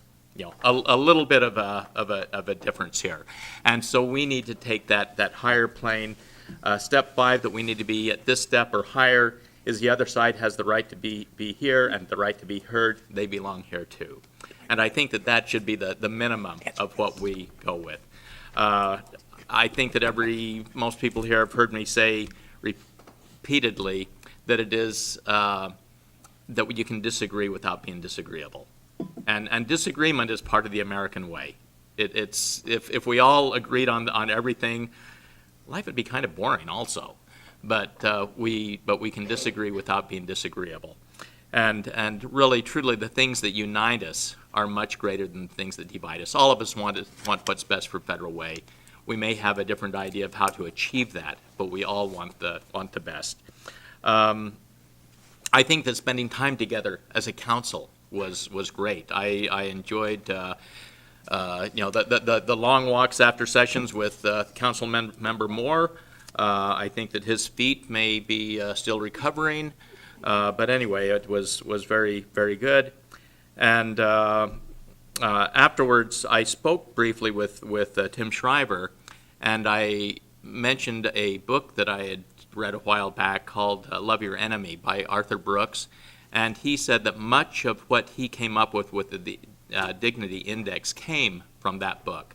And it's a book that I would recommend to everyone here in this room, is take a look, read, or listen to Love Your Enemy by Arthur Brooks. I mean, a profound statement on what we can accomplish. And anyway, with that is it. Thank you. 34 seconds to spare. Hey. All right. We're getting better. All right. Oh, was that my outside voice? Councilmember Sessoms? Yes. Attending the National League of Cities Congressional City Conference last week was an awesome experience. It was an incredibly valuable experience for me as a newly elected council member. The conference provided a strong foundation for understanding the broader national context in which local governments operate, while also offering practical tools I can bring back to serve Federal Way. The opening general session set an inspiring tone, reinforcing the importance of local leadership in shaping resilient and inclusive cities. I also found great value in the workshop entitled Public Safety in Tech, What Local Leaders Need to Know session, which highlighted emerging technologies and the responsibilities that come with implementing them effectively. Additionally, the workforce development session was particularly impactful as it deepened my understanding of strategies to expand employment opportunities for individuals with disabilities, an area I'm eager to support more intentionally in my role as a council member. Beyond the sessions, the opportunity to connect with peers and leaders from across the country was equally meaningful. Attending the AWC, or Association of Washington Cities reception, allowed me to build relationships with fellow Washington leaders. Had a chance to get to know Deanna Dawson, who's the executive director of the AWC, while Tuesday's workshop entitled Bridging Community Divides and Strengthening Civic Trust workshop provided thoughtful insight into fostering unity and public confidence in local government. The workshop entitled The Immigration Roundtable, Understanding Local Legal Responsibility session was also highly informative, equipping me with a clear understanding of the legal landscape cities must navigate. A major highlight of the conference was participating in Hill Day on days 2 and 3, where I had the opportunity to hear directly from Senators Maria Cantwell and Senator Patty Murray and Representative Adam Smith. Listening to their perspectives on legislative priorities and engaging in the federal-local dialogue reinforced the critical role local leaders play in advocating for our communities. Most importantly, I had a chance to meet with the senior staff of Senator Patty Murray, as my colleague, Councilmember Jack Walsh pointed out. It was invaluable. Mr. Stephen and Mr. Noah,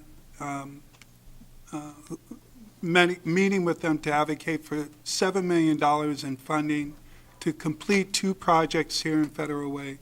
$5 million for the City Center Access Project and $2 million for Celebration Park turf fields.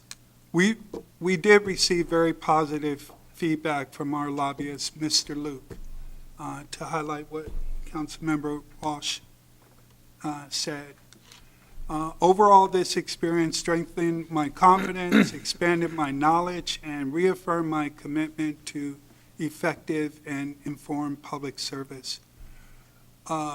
Going to this conference with my colleagues really gave me a chance to get to know them a little bit better. I look forward to continuing the dialogue. I hope that we can get some business done once our cards are out there on the table. And by going to this conference, I'm able to see, or was able to see, a little bit more clear how things are operating.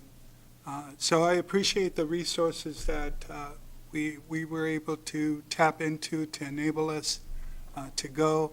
I think I'm a more stronger, more confident leader, and I'm happy to answer any other questions. Thank you. Thank you. All right, thank you. Time to spare. Okay, Councilmember Kochmar. So at 4 a.m. on the day to go to the plane, I went out to my car, suitcase in hand, through the ice and slush, and went head down. So I wasn't able to go, and it's probably a good thing because we would have had an emergency on the plane, and I would have been looking for a doctor and heading back this way. So I'm sorry I wasn't able to be there with my colleagues. But I have gone 13 times, and to let you know that how important this is, that there are 281 cities in Washington State. Not all of them go. Not all of them are fortunate enough to go. But if you don't go, you're not going to get anything. You may go and not get any money, but at least you're at the table, and it looks like we're being successful. And it's not a one-time and done. It's a process. And so, thank you. You did a good job. I'm glad you all got along so well. I think that was wonderful. And I think moving forward, I think that was a really, really good start for all of us. Thank you. All right, thank you. Council President. So to wrap it up, my first meeting I attended on Sunday was the Transportation and Infrastructure Services Federal Advocacy Committee. And what I learned there was repeated several times throughout the conference. There is a bill going through Congress called the Basics Act, Bridges and Safety Infrastructure for Community Success. And it needs support, so if you want more information, please ask me. But that was talked about at almost every class I attended on the importance of that. My favorite class was Bridging Community Divides and Strengthening Civic Trust. And I was able to get up and talk about a few years ago when we had a young woman come in and ask us to sign a civility pledge, and then she took that to Congress. And that was before COVID, probably 2019. And 2019 was when I was first introduced to the Dignity Index at the National Foundation of Women Legislators. And so it's been around for a while, and I know we're going to be using it on here in Federal Way. We also, as a city, sent a project that the Diversity Commission did to the Celebrate Diversity awards. We did not place this year, but I was a judge last year, and so I attended the breakfast this year. Bellevue came in second place on a community event that they had. I've already thinking about what we can submit next year, because I think that the arts explosion would fit in really well with what diversity in arts and bringing the community together. So I'll be talking to staff about that and to the Arts Commission about how we can celebrate that. Washington DC didn't disappoint. From a high of 87 to a snowstorm to tornado watch to an earthquake the day I left. It was interesting. I'd like to thank Luke, who is one of our lobbyists in Washington DC, for his help and his support. He made going to the Hills successful, in my opinion. And I'd like to thank the council for being prepared. And I think we did a great job in DC and represented Federal Way well. So thank you. Okay. Councilmember Moore? Thank you so much, Mayor. And I think we'd be remiss if we didn't acknowledge the fact that when Councilmember Coachmar slipped on ice and still took it upon herself to pick up Councilmember Hamilton and still drive to the airport. When I want heard, to talk about that. yeah, when I heard about that, thanks to Amy and Susan sharing that, I was a bit, and quite frankly, Councilmember Hamilton stated that as well. I was a bit floored and shocked, and I think we can now say that Councilmember Coachmar is one of the strongest German-American individual. Actually, Martin, I was wondering what I was going to say if Andy stopped me. Right. So Hide my arm under my coat or something. I have to say that took a lot of courage, will, and absolutely phenomenal. So I just wanted to acknowledge that effort. All right, so this was my book, it was well used. I keep good. these forever. Anyway, thank you very much, and moving on to our next item of the day. Well, great job, council. And I got to tell you, I really, it's the first time I've seen the Dignity Index. And, you know, as soon as I read through it, I thought it sure would be nice if we all watch the congressional hearings. And it's kind of sad to watch both sides kind of go back and forth. And I think our congressional leaders should probably be reminded of this as well. It's easy when you're you're giving that argument and you feel so passionate about the issues, but it's really about the people. It's actually what Pete von Reichbauer taught me a long time ago, was about, most all things come down to relationships. And so it sounds like it was a total success. Glad you did it. And thank you for bringing this back and all of the lessons you learned. Okay, so now we are on to item 7. This is the ordinance, first reading, Council Bill 933. That's an ordinance condemnation for Pacific Highway, non-motorized corridor, 16th Avenue South, South 308th Street to 288th Street project. First, we're going to hear from John Cole, our civil engineer, and then we'll have an opportunity for some public comment. John. Thank you, Mayor, Council President, council members. I'm here today to present condemnation ordinance for Pacific Highway non-motorized corridor Phase 2 project. Maybe. There we go. My policy question for you today, should City Council enact an ordinance authorizing property acquisition through condemnation for the Pacific Highway non-motorized corridor Phase 2 project? Background information, the ordinance describes the property required for each project. And I have a map of the parcels here for you. There is one tract and then 2 other parcels. Actions taken tonight is, that we've already had done is certified mail has been sent and legal notices has been published. Next step is the next council meeting, we'll have the second reading to enact as scheduled to occur at the next council meeting. We will communicate with property owners, as always, in an attempt to reach and negotiate a settlement.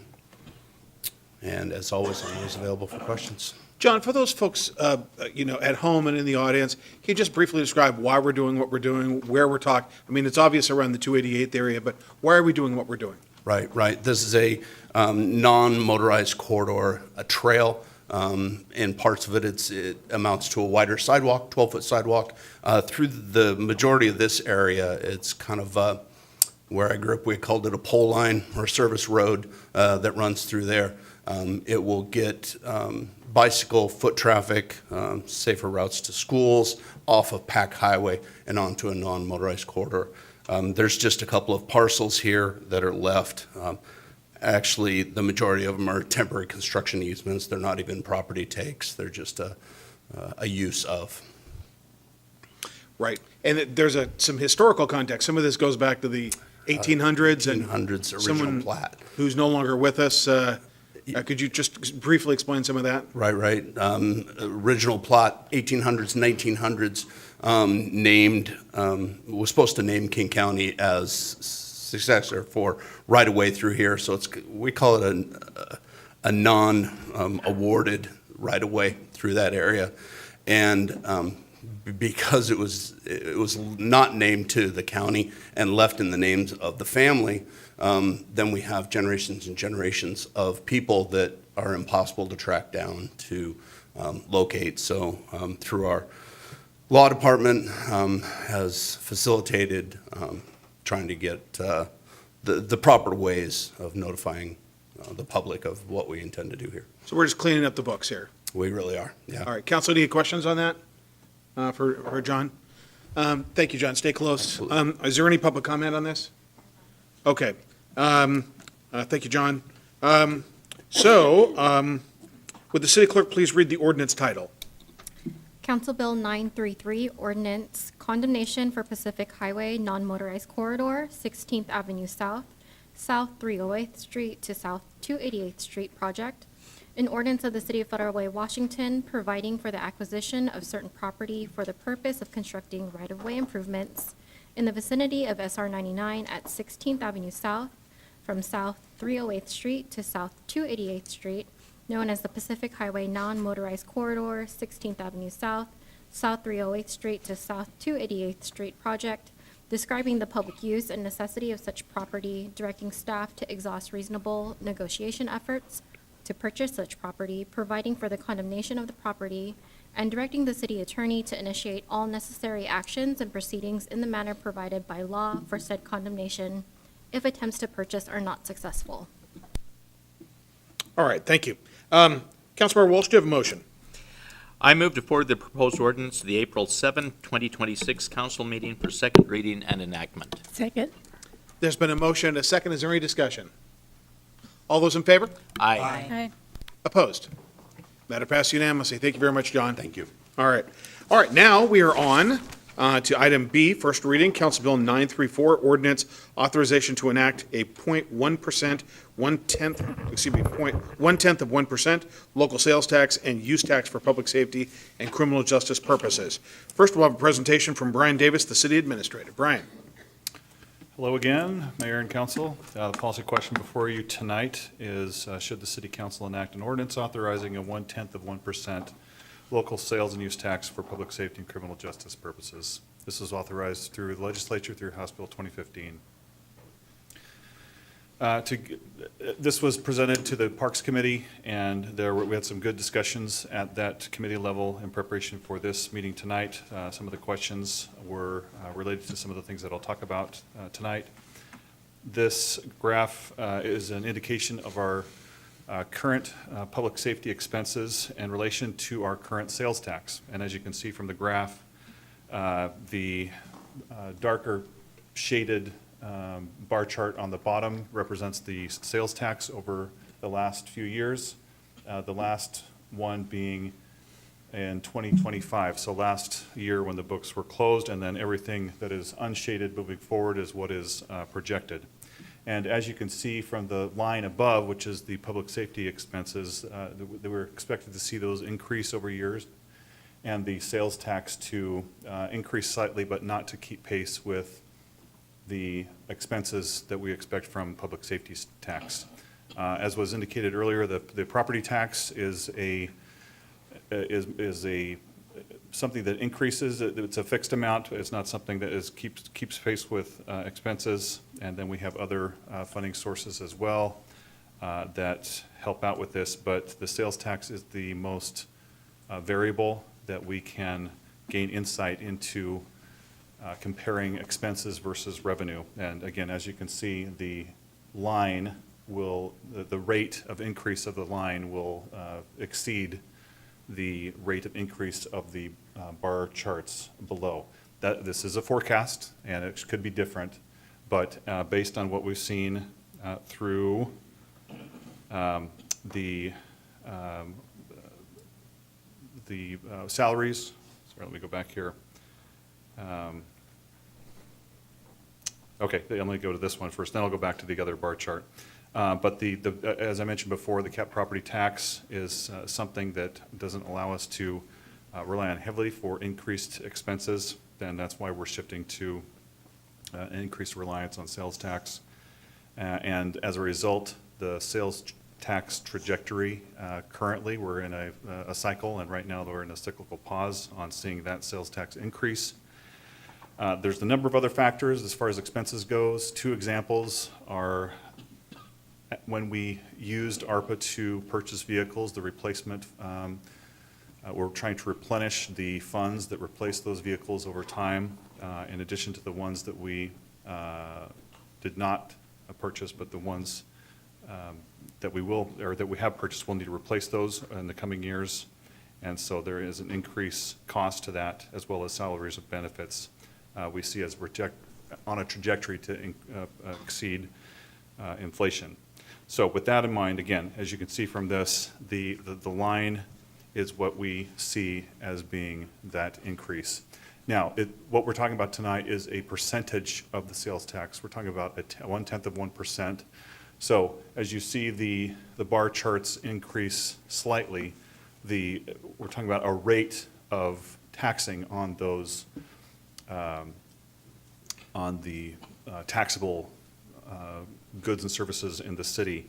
And so that would increase only at as you can see from the bar chart, it would not increase the rate, it would just increase the amount. And so why I mention that is that this is we're going to have likely to have discussions in the future about how to correct this gap that we'll be experiencing. Now, as you can see from previous years, we have been able to control that somewhat, and we've had good leadership, good financial stewardship that has helped us stay within range, but those costs are going to become a factor in the future, and so every little bit is going to help. So even if we were to talk about this year alone, we're not talking about that. We're talking about this is the long game that we're talking about for this proposal tonight. It's not just to correct this year, obviously. There was a question about what percentage of our budget is related to public safety. Public safety including the police department, includes the municipal court includes the jail, includes public defense, prosecution, and a number of other things, other criminal reduction services that we use, and it's about a half. There's been a couple of things in recent years that have skewed that, the main thing being ARPA, and then also the recent issuance of the bond for the maintenance and operation facility. When we're talking about percentages, that kind of skews that somewhat, and so the red box gives us a good picture of what the percentage on a regular basis of what our public safety is in relation to the rest of the budget. A pre-pandemic analysis of that, and it's just under half of our budget. Okay, and I mentioned this already, we are seeing increased budget pressures, and again, we've seen similar pressures before, and we've been able to manage them. Again with the mayor and council's leadership, we've been able to manage those pretty effectively, but that's going to become more difficult in the future. So this gives you a brief history, at least for the last 10 years, of sales tax in the city of Federal Way. The big one was the ST3 in 2017. That was the big increase of 0.5%, for the, among other things, the light rail that we now enjoy in this city. That particular revenue stream went for the entire system and for other upgrades throughout the system, but particularly for Federal Way, we do see a light rail station in our city, two, if you count Star Lake, in our city now, which is a tremendous asset, but did come at a cost. And then, starting in 2021, there was a series of legislative measures that allowed the county to increase sales tax for a number of items, for permanent supportive housing, for cultural access programs, and then for public safety, which the county has acted on. They acted on it late last year. And then what we're proposed, the bottom line is proposed, and that's what's before you tonight, and that is for the city to take that action. So I really appreciate the comments before about that the increased taxes are a burden, which they are. This is the first time the city on its before this body is proposing to increase from my memory. So this is not, I wouldn't characterize it as the city taking any measures to overtax its citizens. This is the first time, again, in my memory, that the city has proposed this.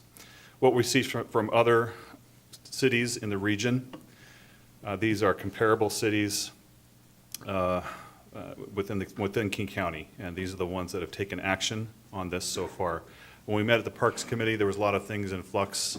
We do have a better picture now of who has moved forward on this, and so this gives you a sense for who has taken the proposed action that is before you tonight.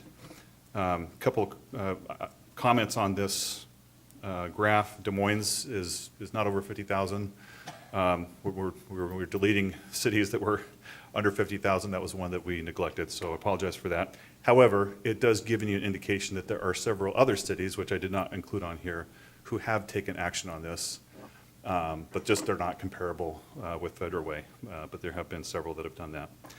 The other item that I do want to mention is that Kirkland, I've showed on here that they have enacted a 1% tax. They did that not through House Bill 2015, but this is something that they took action on their own about 7 years ago, and they did that on their own. So I did include them that they have taken action to increase their local and use sales tax on a 0.1%,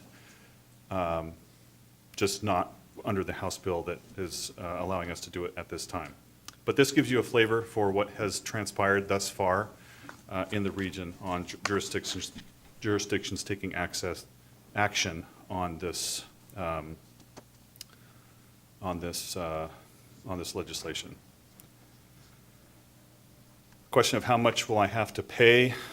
So if you in fact move forward with this, then the Federal Way tax sales rate would go to 10.4%.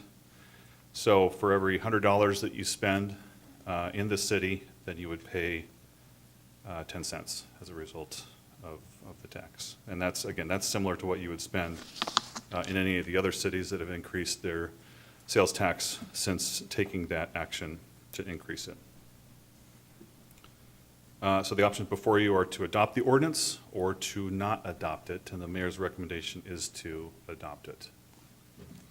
Okay, let's hear from the council. What's your pleasure? Why don't we have questions for Brian first, then we have the public comment. Council, questions for Brian while he's here at the podium? Councilmember Hamilton? Or are you wanting us just to ask questions or to debate the issue? Oh, just right now, any questions for the presentation? Okay, no questions then. Okay, all right. Thank you, Brian. You may want to stay close as we're going to hear from the folks that we work for. We've got public comment. If you want to comment on this, I've already got pink sheets. I'll call the ones I have now. And if you don't hear your name and you want to, please submit a pink sheet. We've got Mike Bullich Ziegler, Harper Villani, Sarah Lee, that's virtual. Let's do Sarah Lee last, after we've done the in-person, and Paul McDaniel. So, Mike Bullich Ziegler. Hello again.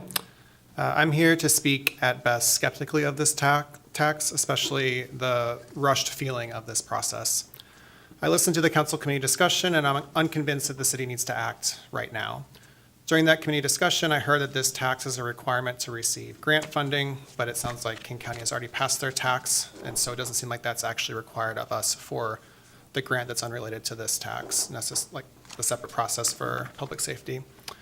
I also heard that the city will have to make public safety cuts if it doesn't pass this tax now in time for July, but as I understood from that discussion, it sounds like they aren't cuts to existing services, but instead delayed future hiring and delayed increased spending. I want to hear how long-term the city is addressing its revenue shortfall and prioritizing its spending before it quickly enacts a regressive sales tax. If the city were to implement this tax, it should be in the greater context of our budget planning process. This tax may make the difference between a budget that includes cuts or investments to essential services and other services over the next couple of years, but I personally want to hear the bigger picture on how the city plans to address its revenue shortfalls.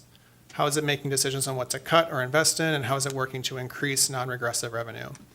In the context of this rushed process, I have been thinking back to the many discussions and many meetings the city had just to release funding for the day center, which was, I think, $50,000.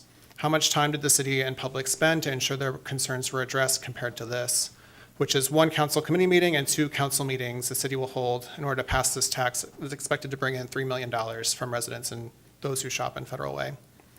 In the grand scheme of things, this tax on its own will result in a fairly small increase in cost, which I'm personally okay paying as long as I know how the city plans to use it. This tax and any other small increases will have a much greater impact on our lower income residents, and the seriousness of that impact cannot be overstated. I'm only supportive of this tax if it's utilized to free up general revenue funding from PD for other services, especially after hearing our police chief state that the city is more or less happy with the forecasted staffing levels and department funding. Without knowing those budget details and how that freed up funding will be directed, which I don't think the council and city can commit to right now, I think you should delay. I think the city should at minimum take more time and have a detailed and public budget process before passing this tax increase. Thank you. Thank you. Harper Villani.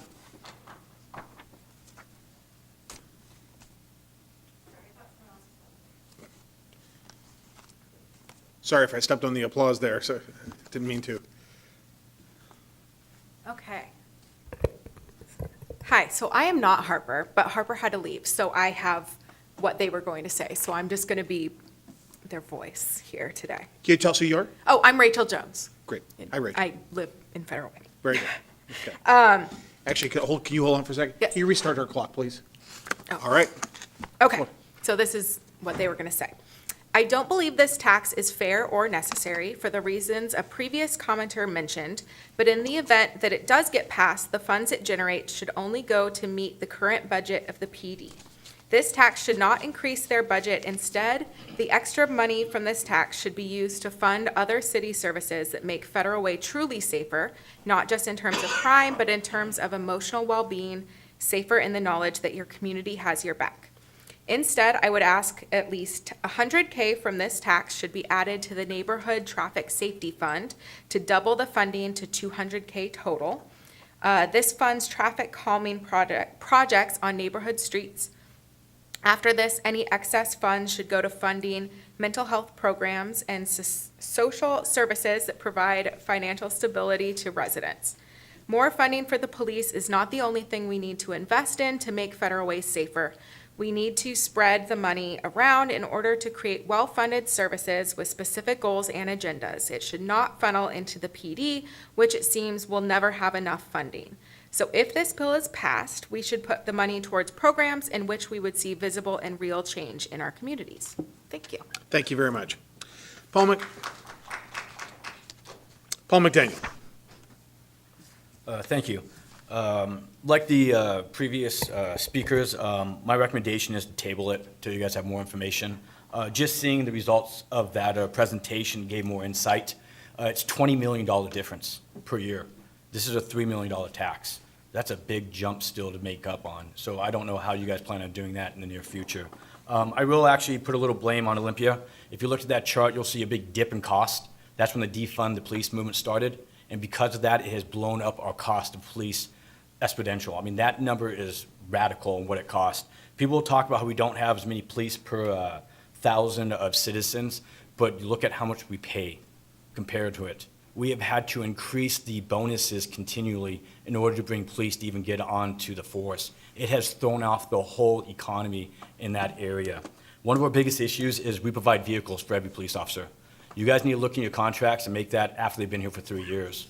The police vehicles alone are what's causing most of this problem. Every single one has provided a vehicle. Those vehicles, in fact, in January, with this budget issue we have right now, we bought 16 more police vehicles.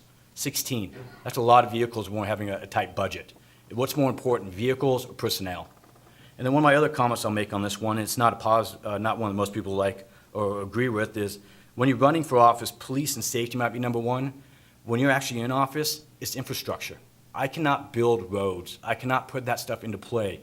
I have a Second Amendment, and if you have a clean record, you can protect yourself. You can hire security. There is ways for people to protect themselves. You cannot build roads. So when you take into consideration, I think infrastructure needs to be thought of as number one, and then this police need to be thought of as number two. And that's just in the budget side of things. I'll also mention that we bought drones, flock cameras, Tesla vehicles. Tesla doesn't even make a police vehicle, but yet we bought them for testing. Is that good use of our budget? Is that good use of our money? We've also flown multiple officers outside of state to receive awards. Is that good use of our money? If you're going to take the money from us, you better spend it wisely. I do not think it's being spent wisely right now. I think you need to look at maybe tightening up your budgets a little bit more and seeing, instead of putting people in room to write up grant proposals, seeing what can be cut. I'm tired of being threatened with my safety every time a budget gets short. It's either the kids or it's my safety. It doesn't need to be. There's a bigger picture here to be played. You saw the numbers there. Your $3 million doesn't even get close to covering what's going to happen in the next couple of years. Look at the big picture. Take your time. Do not rush this vote.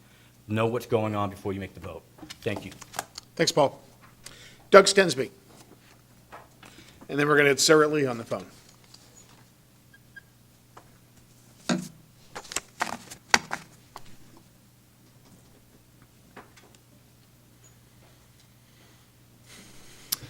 I'm Doug Stensby. I've lived in Federal Way for 21 years. I will say that, I mean, certainly as a taxpayer, I read the news and I think to myself, oh boy, not another one. And on the other hand, I do recognize that public safety is a priority. Perhaps, as Paul says, it's not the only one, but it is something that needs to be supported, and certainly the costs there are going up. I understand. What I would ask is for the assurance that this tax will go to that particular place and not be funneled off to something else in the general fund. Thank you. Thanks, Doug. All right, now it's time for Sarah Lee.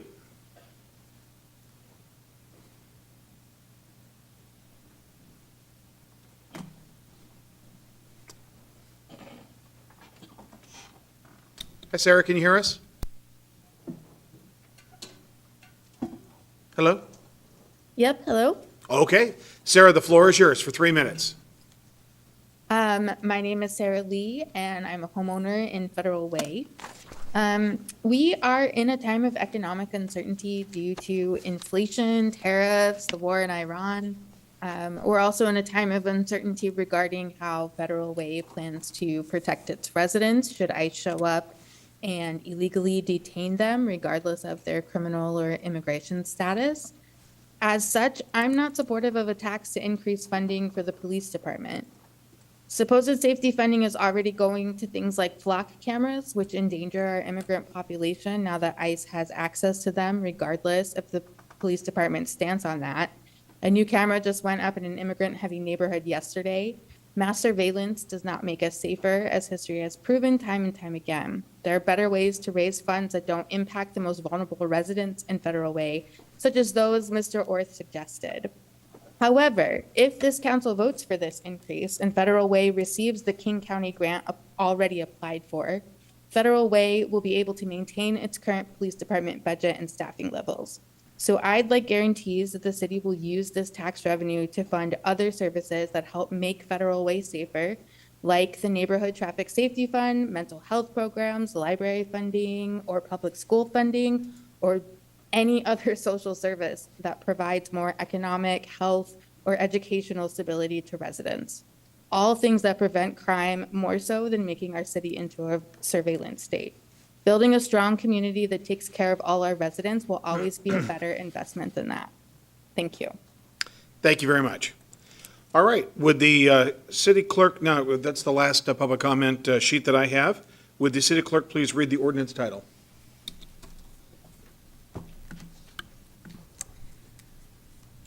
Council Bill 934, ordinance authorization to enact 0.1%, 0.1% local sales tax and use tax for public safety and criminal justice purposes. An ordinance of the City of Federal Way, Washington relating to the imposition of an additional sales and use tax of 0.1%, 0.1% for criminal justice purposes as authorized by RCW 82-14-345 and adding a new chapter 3.70 to the Federal Way Revised Code entitled Additional 0.1% Sales or Use Tax for Criminal Justice Purposes. All right, thank you. All right, to get us started, Councilmember Sessoms, do you have a motion? I do. I move to forward the proposed ordinance to the April 7, 2026 council meeting for second reading and enactment. Is there a second? Second. It's been a motion and a second. Is there any discussion? Councilmember Hamilton? Yes, thank you, Brian, for that presentation. We had a very lengthy discussion on this in one of our committee hearings. So I just want to give a little bit of background. This is a result of House Bill 2015. That was a House bill that was supported by your state representatives, Representative Reeves, Representative Taylor, and Senator Wilson. I will be, and also I want to say thank you to the public for coming and sharing their concerns. I share many of your concerns as well. I will be urging a yes vote on this adopting the 0.1% criminal justice sales tax, but I want to start here. I don't generally support tax increases because I understand very well what our citizens are going through right now with all of the state taxes, and I want to emphasize that, the state taxes that are being levied. We are feeling the pressure, but this is the one funding tool that I will support because I know what the consequences for our community are going to be if we leave this funding on the table and we walk away. We do have a core responsibility as local government to provide for public safety. That is our core responsibility. The core responsibility of the state legislature is education. The core responsibility of local government is to provide for public safety. So that includes police, prosecution, public defense, and I'm going to talk about public defense in a minute, courts, the justice system as a whole. At this time, Washington State ranks dead last in the nation for police officers per capita. I have a few theories on why that is. I think it's because of the parade of anti-law enforcement bills that were passed over the last several years, and we're still recouping from that as a state.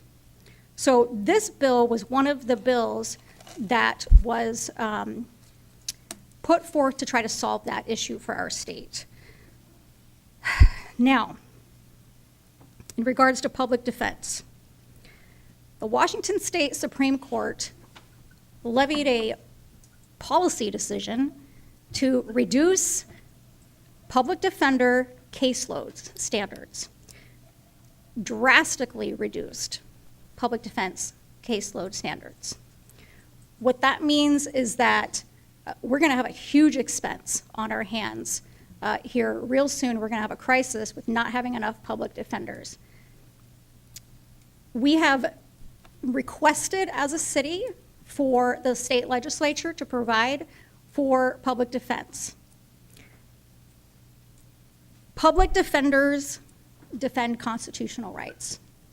If we don't have public defenders, cases are either delayed or, more likely, they are dismissed outright. I think personally that is a huge injustice to victims, whether it be individuals, businesses, or society. We have asked repeatedly for provision for public defense. This is the funding tool the legislature gave us. It's not my preferred vehicle. I would have liked to have seen a different funding mechanism for this, but this is what we got. So what I will say is that this does have to be used for criminal justice purposes, and that's pretty clearly defined. It's defined as domestic violence services, public defenders, diversion programs, reentry work for inmates, reducing homelessness, improving behavioral health, community placements for juvenile offenders, community outreach, alternative response, mental health crisis response, as well as hiring and retaining police officers. As far as hiring police officers, there's been a mass exodus, and so it's been difficult, and it has become very competitive to try to get good officers. We want good officers here in Federal Way. We don't want bad officers, because that's not good. So we do need to remain competitive. So the issue here is, do we adopt the 0.1% sales tax authorized by the state legislature to fund criminal justice public safety services, or do we attempt to meet these obligations without this funding tool? And another way to look at this is, are we going to use the same funding tool that every city around us is going to be using, or do we choose to do it differently? And I would argue that we would be trying to do this at a disadvantage. This funding tool is unique to me because it's going to broaden who contributes to public safety. And as a sales tax, again, it's 10 cents on every $100 purchase. It's not paid only by Federal Way residents. It's going to be paid for by people who visit our city, commuters, regional shoppers, people who benefit from our public safety are going to be paying into this system and help share with the cost. I think that is a more fair, because we all benefit from public safety. The big thing too is I believe it's going to reduce the pressure on local property owners. There is a huge push in Olympia to remove that levy lid on property taxes. I am adamantly opposed to that. If we walk away from this funding tool, the argument against that becomes stronger.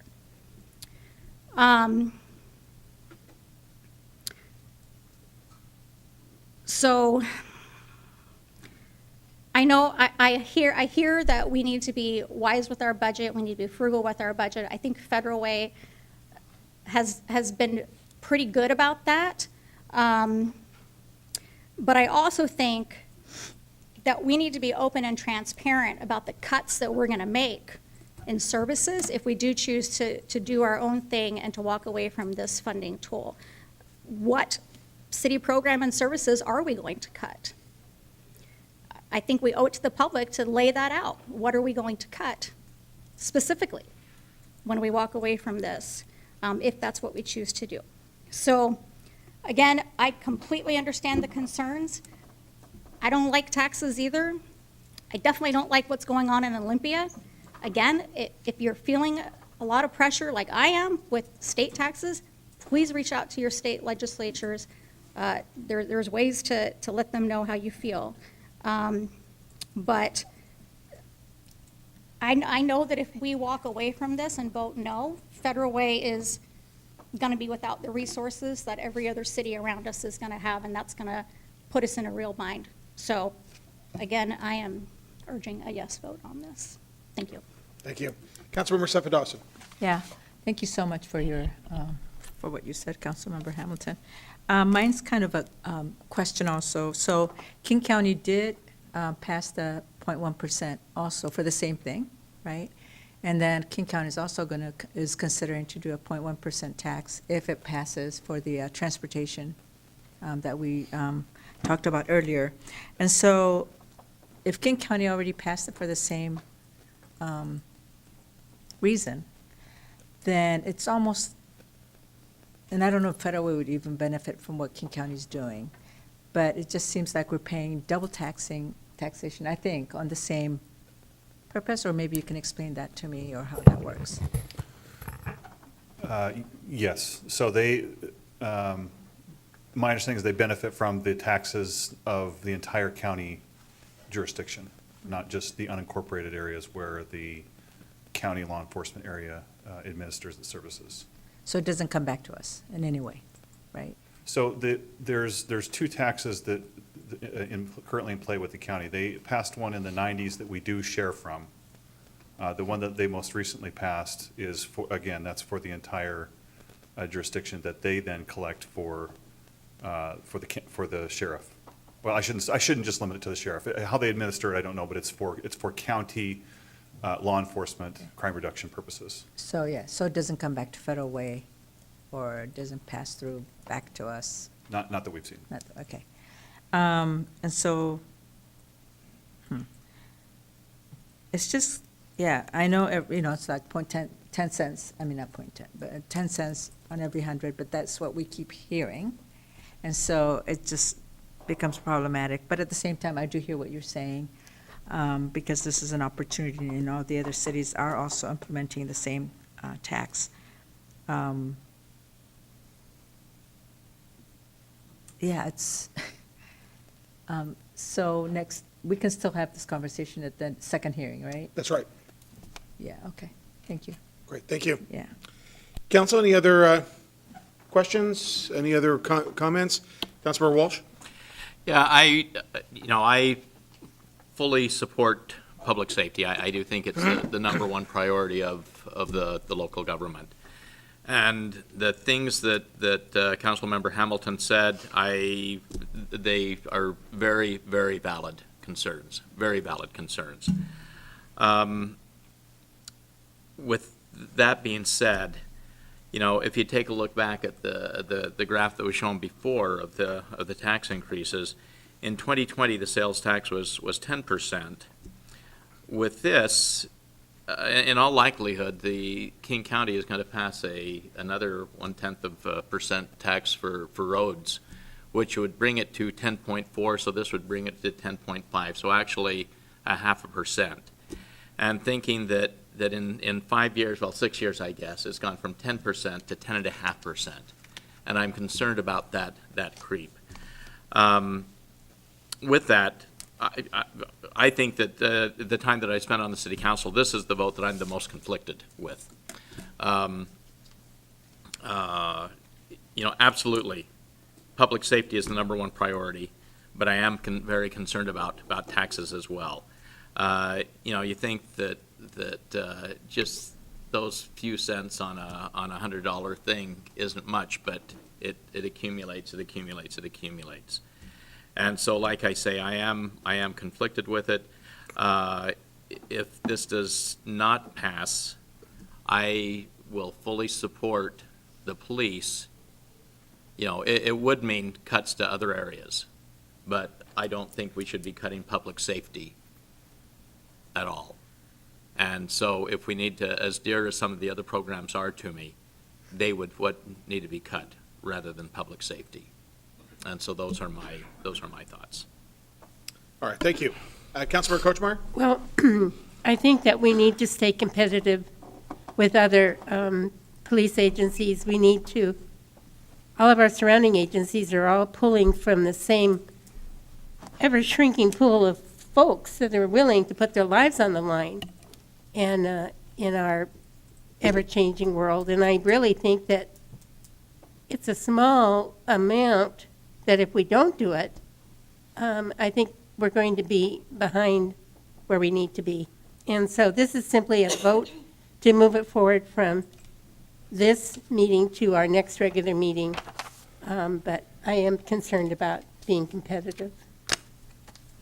All right, Councilmember Moore, and then Councilmember Cephedos again. You know, Mr. Mayor, I just wanted to know if someone put something in my Pepsi Zero, because I'll tell you, I appreciate the words of Councilmember Hamilton and what Councilmember Coachmore just said, and that ought to be breaking news. I see Keelan right here, so, yeah, there you go. So, Councilmember Hamilton, I appreciate what you said. I think you hit up on a lot of good points.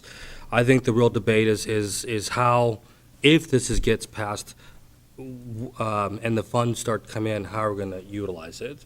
And I think that's where I really want to have a watchful eye as the legislative body of the council, and have that debate.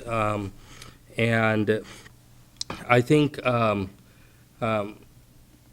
be voting yes on this. And I'll be voting yes because I believe what Councilmember Coachmore just said is we need to be competitive. And that's something that is absolutely important. And I'm voting yes on this because I'll tell you, I am absolutely reminded, and it's a sign I think I'm going to put in my office, but the answers are within the community.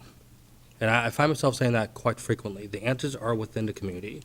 And, you know, we know that we're going to be hitting up we're going to be discussing our upcoming budget cycle, and it's going to be difficult. I think it's going to be a lot of challenges. And my job is to deliver. My job is to deliver for the people. And like we've all said, and we've all sworn to, and that's to protect the people of Federal Way. And public safety is our paramount duty. I wholeheartedly agree with that. I agreed with that for the 8 years that I served in the council, and I agree with that as I return on the council. You know, I think for me, it's very disheartening for me to hear individuals saying that our community is not safe, you know, or maybe realtors saying that our community is not safe. I just recently saw a video that we're an undesirable place, so to speak, you know, the fifth undesirable place, kind of. And so, for me, I look at we've got to strengthen public safety. That is just absolutely important. We cannot walk away from that. And I think for me, we're talking about $3 million. Yeah, that's small, but that's $3 million that could be going from, as the mayor looks to build his budget, that could be $3 million that could be diverted to somewhere else. Am I right, Brian? Am I right? Okay, thank you, Mayor. So therefore, Excuse me, was that a yes? That is. It's a qualified yes. So as Councilmember Hamilton said, this is restricted by statute that we need to dedicate whatever income we receive from this tax to law enforcement. The shortfall that, at least for this year, is gonna, we've looked at everywhere else in the city. We're now at a point where we gotta look at the police department. So, yes to your question, but the majority is we're looking at the police department to Right. fill this gap. And so this will help that right, specifically. but before I lose my train of thought, if this tool wasn't here, we would have to be looking at $3 million to put in here.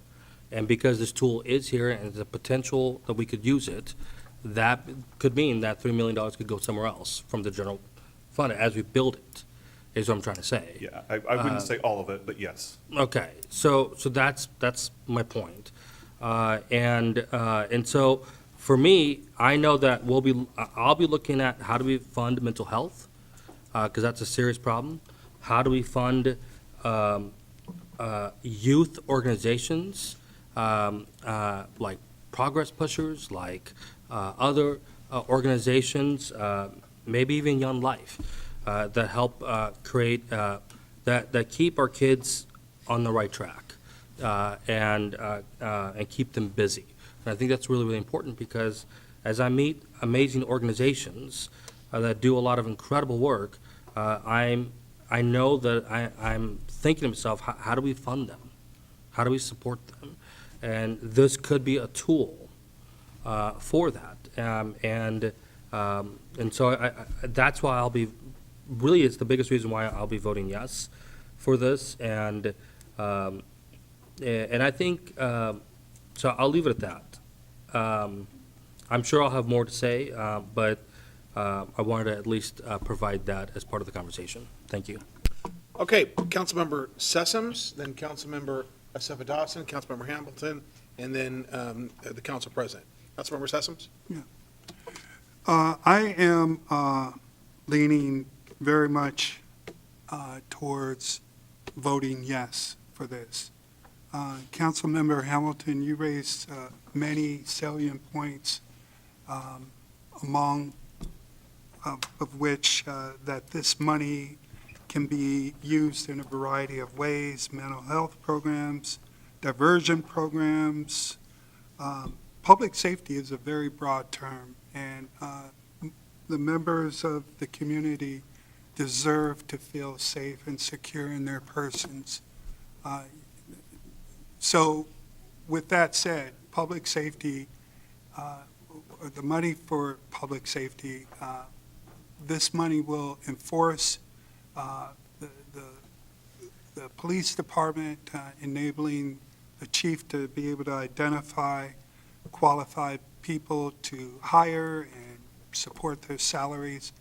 I'm excited for the fact that what you raised in your testimony, Councilmember Hamilton, that this burden will be shared by a broad range of people, not just Federal Way residents. We're talking 10 cents for every $100 spent.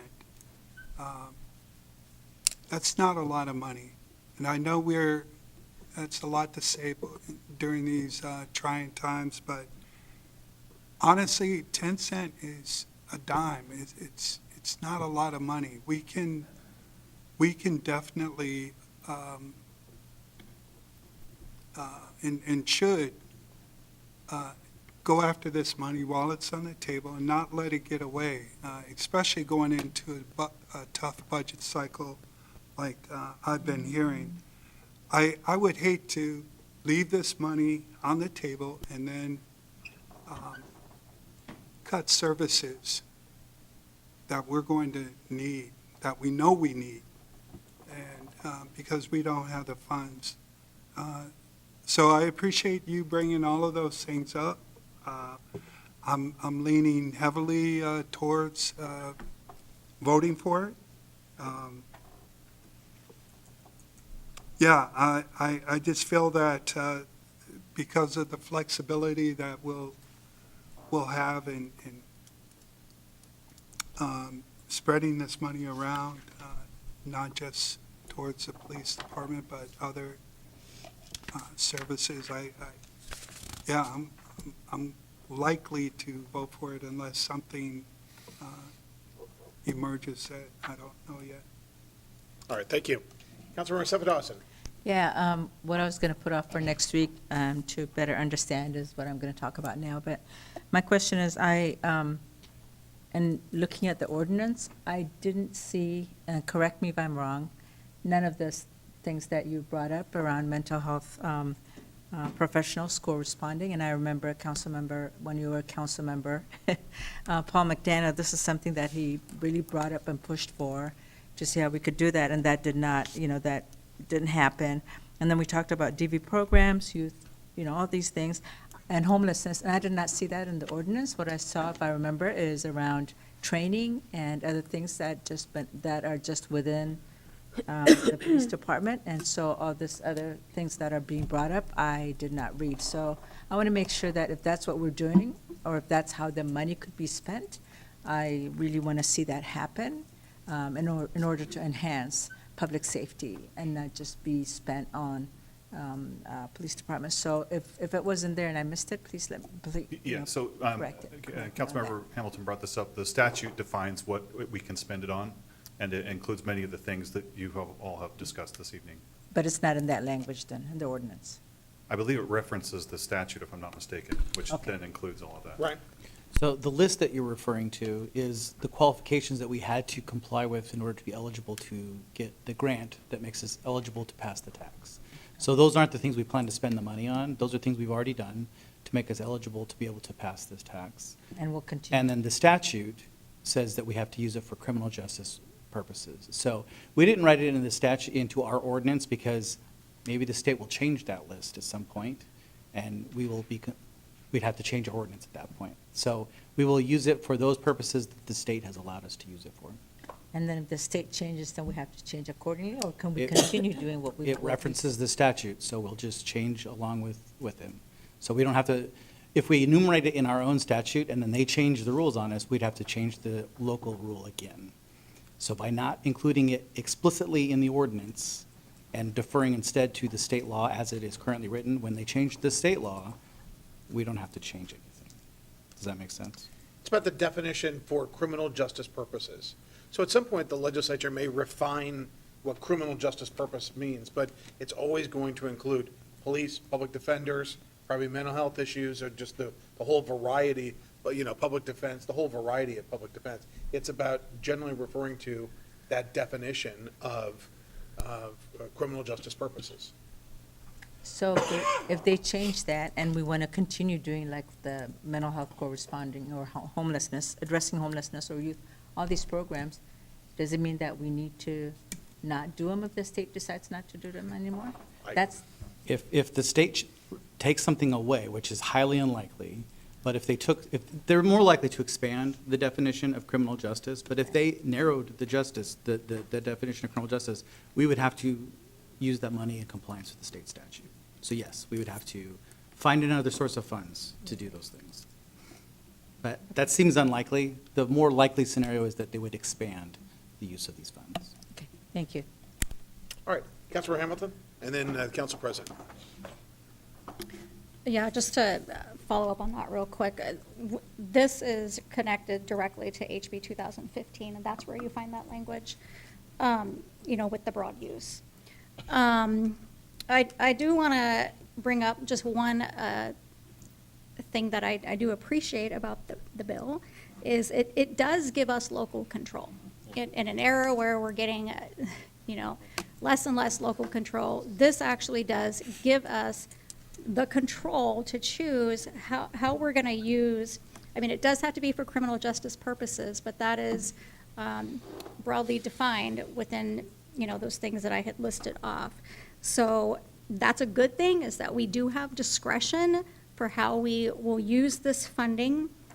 I do still believe, though, that we need to be transparent and honest with the community about what exactly we would be cutting if we do choose to walk away from this. And so some of the interesting thing is that if we choose to walk away from this and we cut things from our budget, a lot of those things are going to be probably connected to public safety in an interesting way. Things like community policing might go away. We might not have coffee with a cop anymore.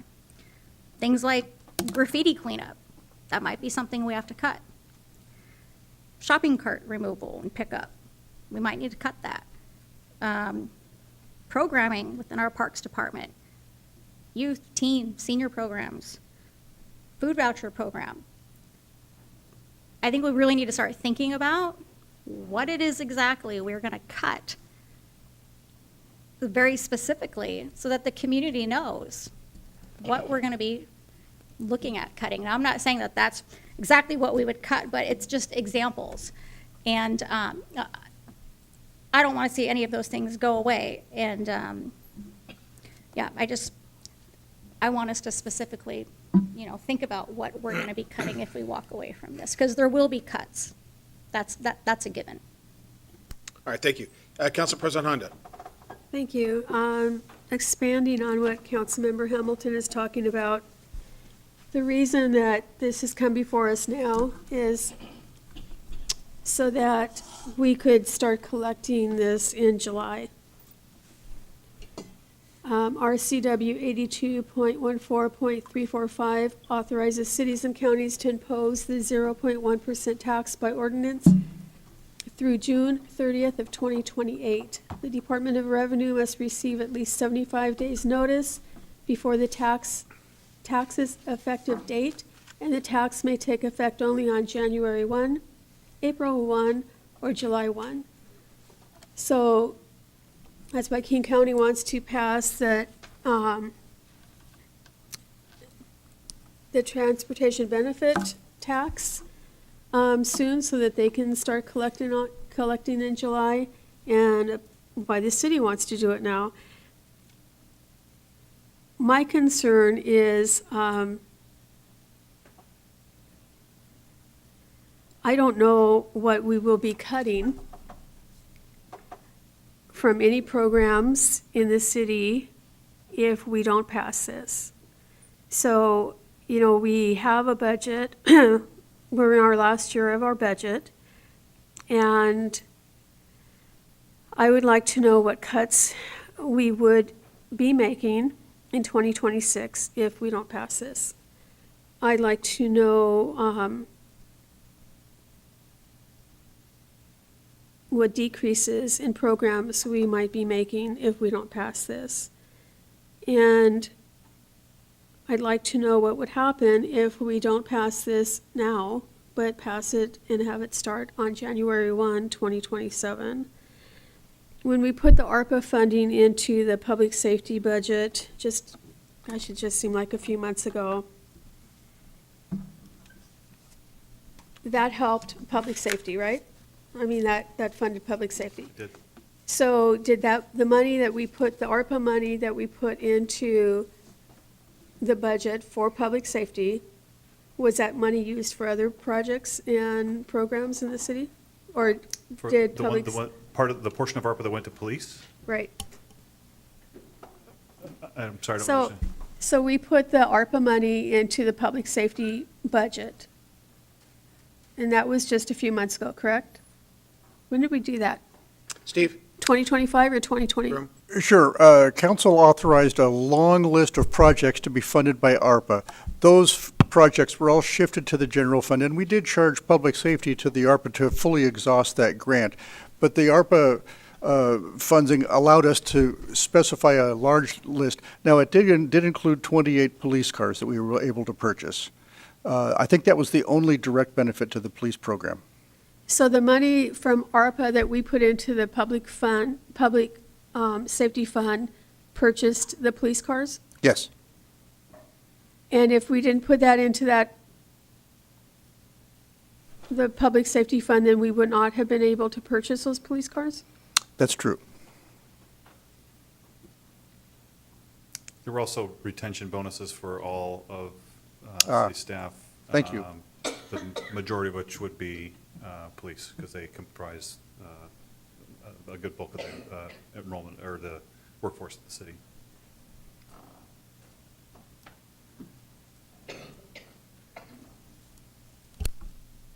So when this was discussed at the last, at the Parks meeting, I did ask if the city would advertise it so that we, people would know that this was happening, because I don't want to surprise people. I want to hear from the public. The newspaper ran an article on it, and then just a few days ago, it's been on Facebook. And every comment I've read on Facebook has been against it. And I will not be voting for this tonight. And I'm not going to vote for it tonight because I want to hear from the public. I want to know how the public feels about it. It's not that I don't support public safety and our courts. It's because I want to hear from the people who live here in Federal Way. And I want to hear how it's going to impact them. The problem that we have as a city, and that we've always had as a city in Federal Way, since before I was even on this council, was you have your school district, and they do their levies and their bonds, and then you have Lake Haven, and they increase their fees, and every so often you have PSE, they're increasing their fees. You have the state, the county, and everyone's increasing their fees and their taxes, and then it comes to the city, and we're like, oh boy, we can't do that because people are overburdened. They're having a difficult time, buying food and medication and things that they need to live on. And right now, gas is through the roof, and it's going to only get worse. And yet, as a city, we need to also have the funding to provide the services that we are responsible to provide for. And so I feel like Councilmember Walsh, I'm really divided on this because I know we need the funding. I know we need this, but I also know that this is going to be really difficult for people. And just because it's only a little bit of money added up to a lot of other little bits of money is a lot of money for people. And I think we need to really think about that. So what I would ask for at our next reading in 2 weeks is I'd like to see a list of what. No, we won't be able to see that? I'm sorry, go ahead and finish your. I was just going to ask that a list of the cuts in 26 that we might be facing. I'm going to spend between now and September 1st, what is that, 5-6 months, working on a budget. We're going to go down to the studs on every budget.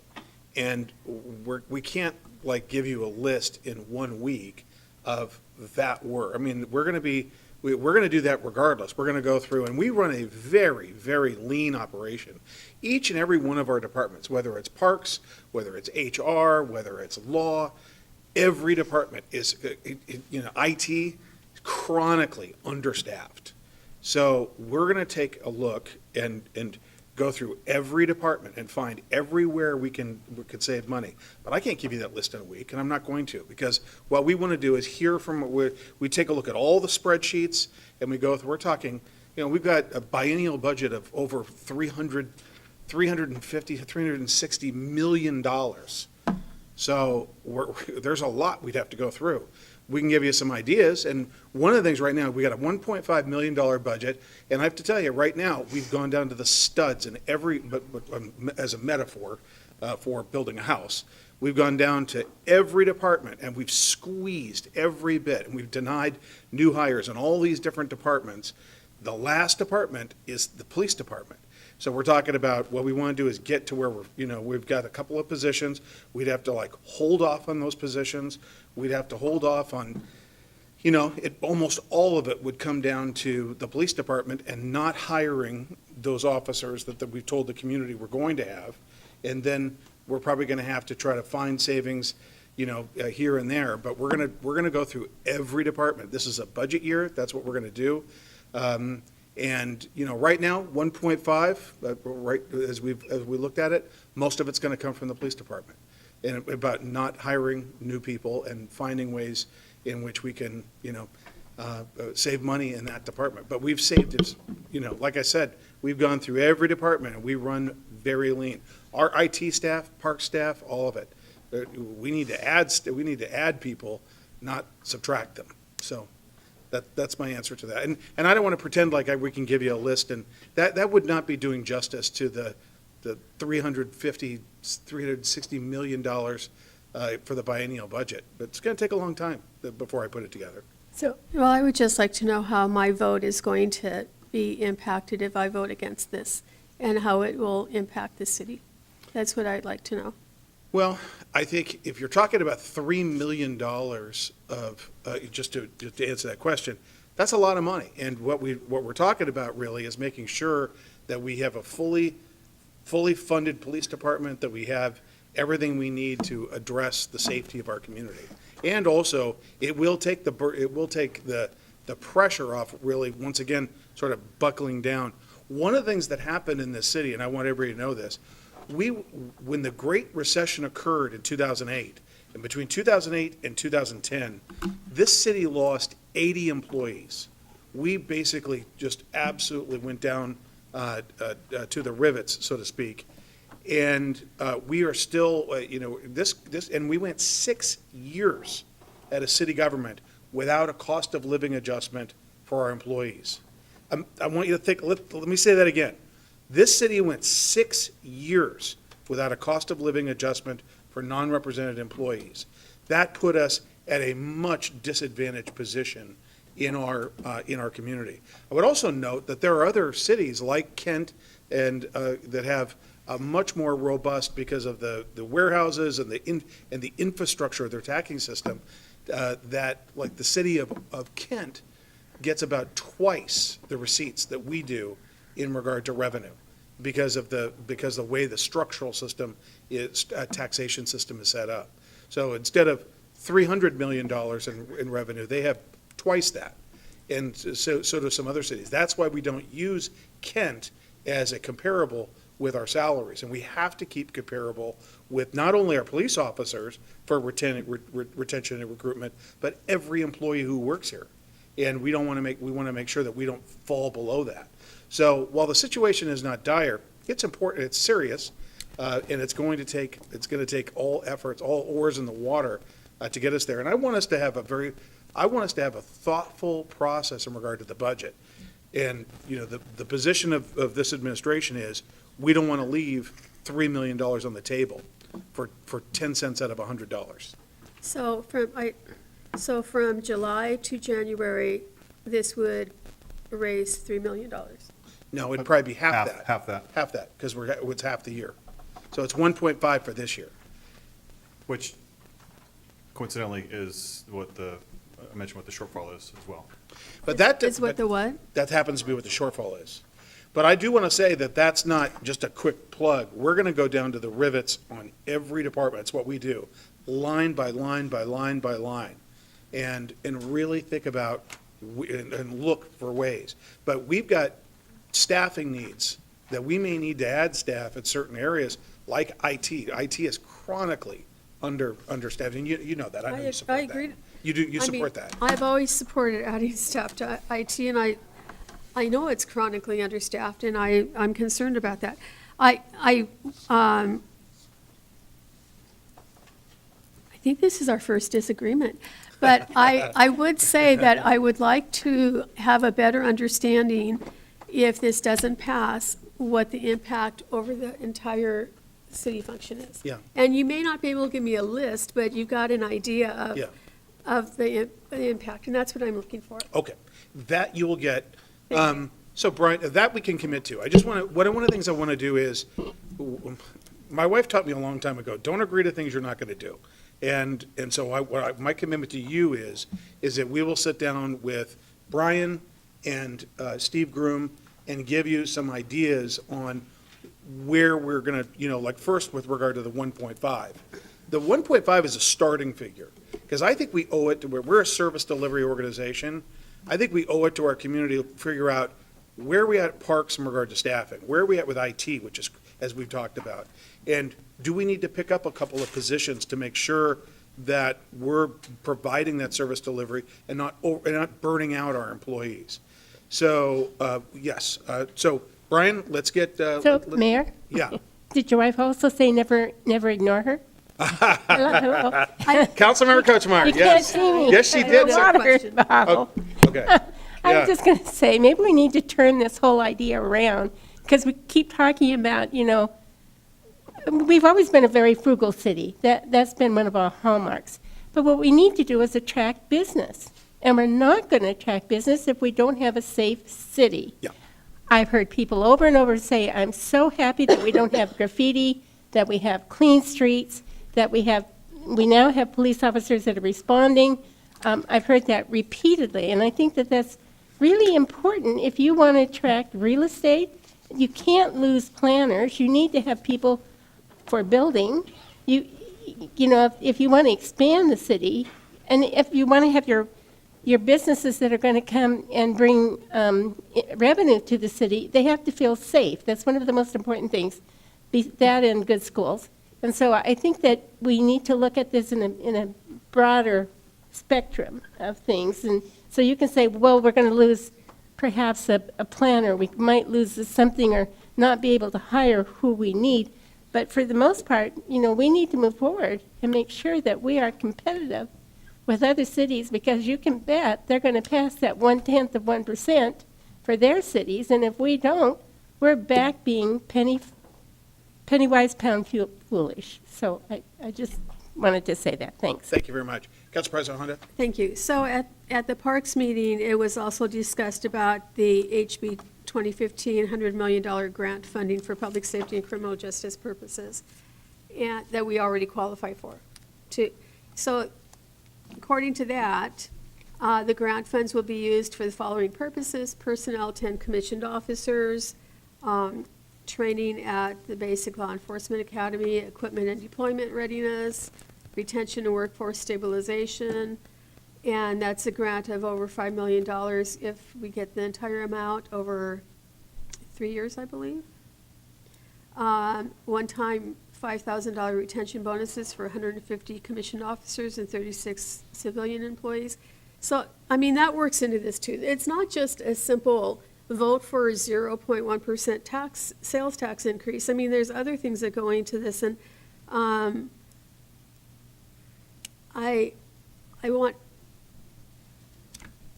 anyway, I think we need to think about the big picture, and so that's what I will leave it at, but thank you. Very good. Oh, you're welcome. Oh, and I didn't consider this a disagreement. We'll get there. All right. Yes, I'm sure one day we will. Councilmember Hamilton? Well, I just want to say healthy disagreements are good, and we're having a really good, robust conversation, which I appreciate. And I appreciate all of my colleagues and their perspectives and what they've argued today. Just to clarify, HB 2015 provides two funding mechanisms, just so the public is aware. Two funding mechanisms, separate but linked. The $100 million grant, that has to be used for law enforcement, hiring, and retention, I believe. And that's the total bank for the state, right? Yeah, that's the total bank for the state. We're going to go for a portion of it. We're going to go for, I think, $5 million, and we'll see what we get. But then there's what we're talking about right now, which is the 0.1% sales tax. That is where we have discretion on what we can use within that broadly defined criminal justice purposes. We can also use that to retain the officers that we have, and then all the other things. My thing is the public defenders. I am really concerned about that. I don't think people realize just what a bind that is going to put us in. I've been hearing the concerns, and here's what I'll say. I don't want our city to be left behind and to fall behind because of what's happening at the state level. Like I said, there are ways to address what's happening at the state level with your state representatives. We have to keep pace with every city around us, and if we don't, there's going to be consequences. Officers, that they might love the environment here, but if Kent or Auburn or Des Moines has got better pay, that's where they're going to go. And so I just want to, make that clear that if we choose to walk away from the one funding tool that the state has given us to provide for public safety, we're going to really have to contend with that decision. So I appreciate the robust debate and conversation, and that's where I'll end. Council President Hinda, and then Councilmember Moore. I have another question. In 2026, are the pay for our police officers and our police staff, that's already been set, so this would not impact them if we did not move this forward in 2026. Is that correct? Right, go ahead. Well, I was going to say, the collective bargaining unit sets the cost per officer. It doesn't set how many officers we have. So But that's how we control our costs, is we have fewer officers. in 2026, Their salary is set. their salary, so. Correct. So if we need to control that number, we need fewer officers. So in 2026, if this isn't passed, then we would lose officers, potentially? Chief, Not you want necessarily to, in let's get the chief in here, because I think he's got Chief, is that okay? That's fine. Okay, Chief? Couple things. Councilmember Hamilton talked about two funding sources with House Bill 2015. So the intent of the legislator is the $100 million grant is one-time funding. It'll pay for officer hiring, retention for a 3-year period. At entry level, 75%. So the mechanism for continuing to pay the officer position is the sales tax, 1/10 of 1%. That's the ongoing funding. City administrator talked about saving $1.5 million in 2026. That's the shortfall. They've looked at every department. They've approached me now about reducing $1.5 million. So within the police department. So what I would tell you is that we're really thin on the civilian side as an agency. So we're waiting for this grant funding. And I need to disclose to you this grant funding, $100 million. We were just informed a couple of weeks ago that there is supplanting language that we'll need to address that when we do the budgeting for the 27-28. But bottom line is, if we have to reduce that kind of money, we're looking at probably 8 to 10 officer positions that I will not be filling to reach that 1.5, just this year.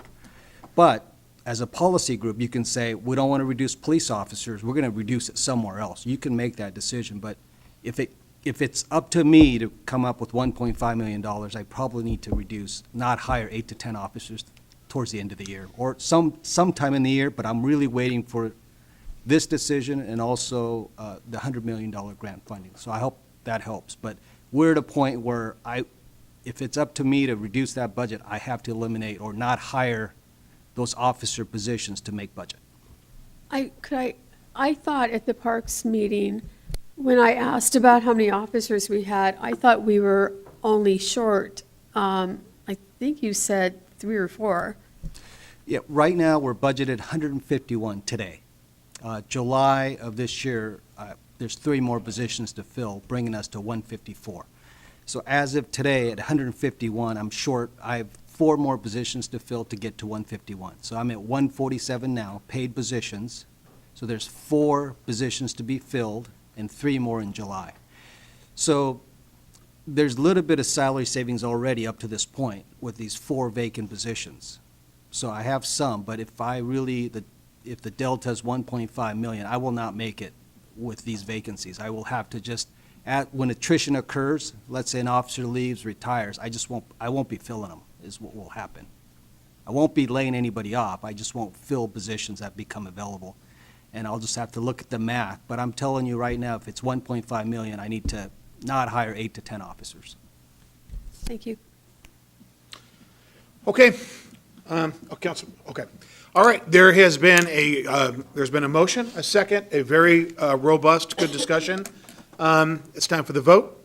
All those in favor, say aye. Aye. Aye. Opposed? Reluctant, aye. Nay. All right. Councilmember Acefa Dawson. Aye. Councilmember Moore. Aye. Councilmember Hamilton. Aye. Councilmember Walsh. Aye. Councilmember Sessoms. Aye. Councilmember Kochmar. Aye. And Council President Honda. Nay. Motion passes 6-1. All right, thank you very much. Okay, thanks once again. Thank you, Brian. Thank you, everybody. Now, council reports. It's the second meeting of the month, so we'll start at position number 7. Councilmember Kochmar. I've been otherwise indisposed. No report. All right, thank you very much. And I hope you feel better soon. And thank you for being here through all this. Councilmember Sessoms? Attended the NLC conference last week. Looking forward to the council retreat on April 4th. Also looking forward to participating in the Parks Appreciation Day, April 18th. A reminder that the Garifuna Heritage Month celebration on April 25th is coming up. That'll be at Town Square Park. And April 30th, I'm looking forward to participating in the Federal Way Public Forum. All right, thank you. Councilmember Walsh? Great discussion just now. And I think that it also shows that we can disagree agreeably without being disagreeable. So anyway, great discussion. And for the sake of brevity, that's it. All right, thank you. Councilmember Hamilton? Don't have a huge report. We spent a lot of time and, focusing on DC, and I already reported on that. A great trip. I appreciated the discussion tonight. I think it was a good, robust discussion, and thank you, Councilmember Walsh. And, yeah, I look forward to the retreat, and that's my report. All right, Councilmember Moore. Thank you so much, Mayor. Just same thing, DC was a lot of fun. I enjoyed it. And I will also follow my colleagues' steps and say that this was a good conversation. The only thing I want to be careful with is we have really good state lawmakers that are representing the 30th. And there's a lot of diversity in those votes. And I just want to be careful with that because we consider them partners because we need them, quite frankly. And so as we're having this conversation of sales tax, I know that debates like this can get, it's easy to point the fingers. And I just want to make sure that we're staying true to local. How do we solve the local challenges? So that's the only thing that kind of comes to my mind. But other than that, there's really nothing else to say. Just thank you. All right, thank you. Councilmember Sepidawson. Thank you, Mayor, and I have nothing to report on, so. Thank you. Thank you. Council President Honda. Thank you. I'd like to just talk about Jet City Chorus. My husband and I went to a concert on Sunday. Excuse me. They are going to a contest next month, and they sang the pieces that they're going to be singing at their contest, and I thought they did an amazing job. So congratulations to them, good luck to them, and I hope they do well. They're an amazing performing group that we have in Federal Way. I also picked up at the PAC, and Meredith might be able to help me on this one. It's a call for youth artists to rep your flag to celebrate the 2026 FIFA World Cup. The Federal Way Kicking It Festival is inviting K through 12 students to participate in a creative flag art contest. Is there a deadline for that? Because I don't see it on the flyer.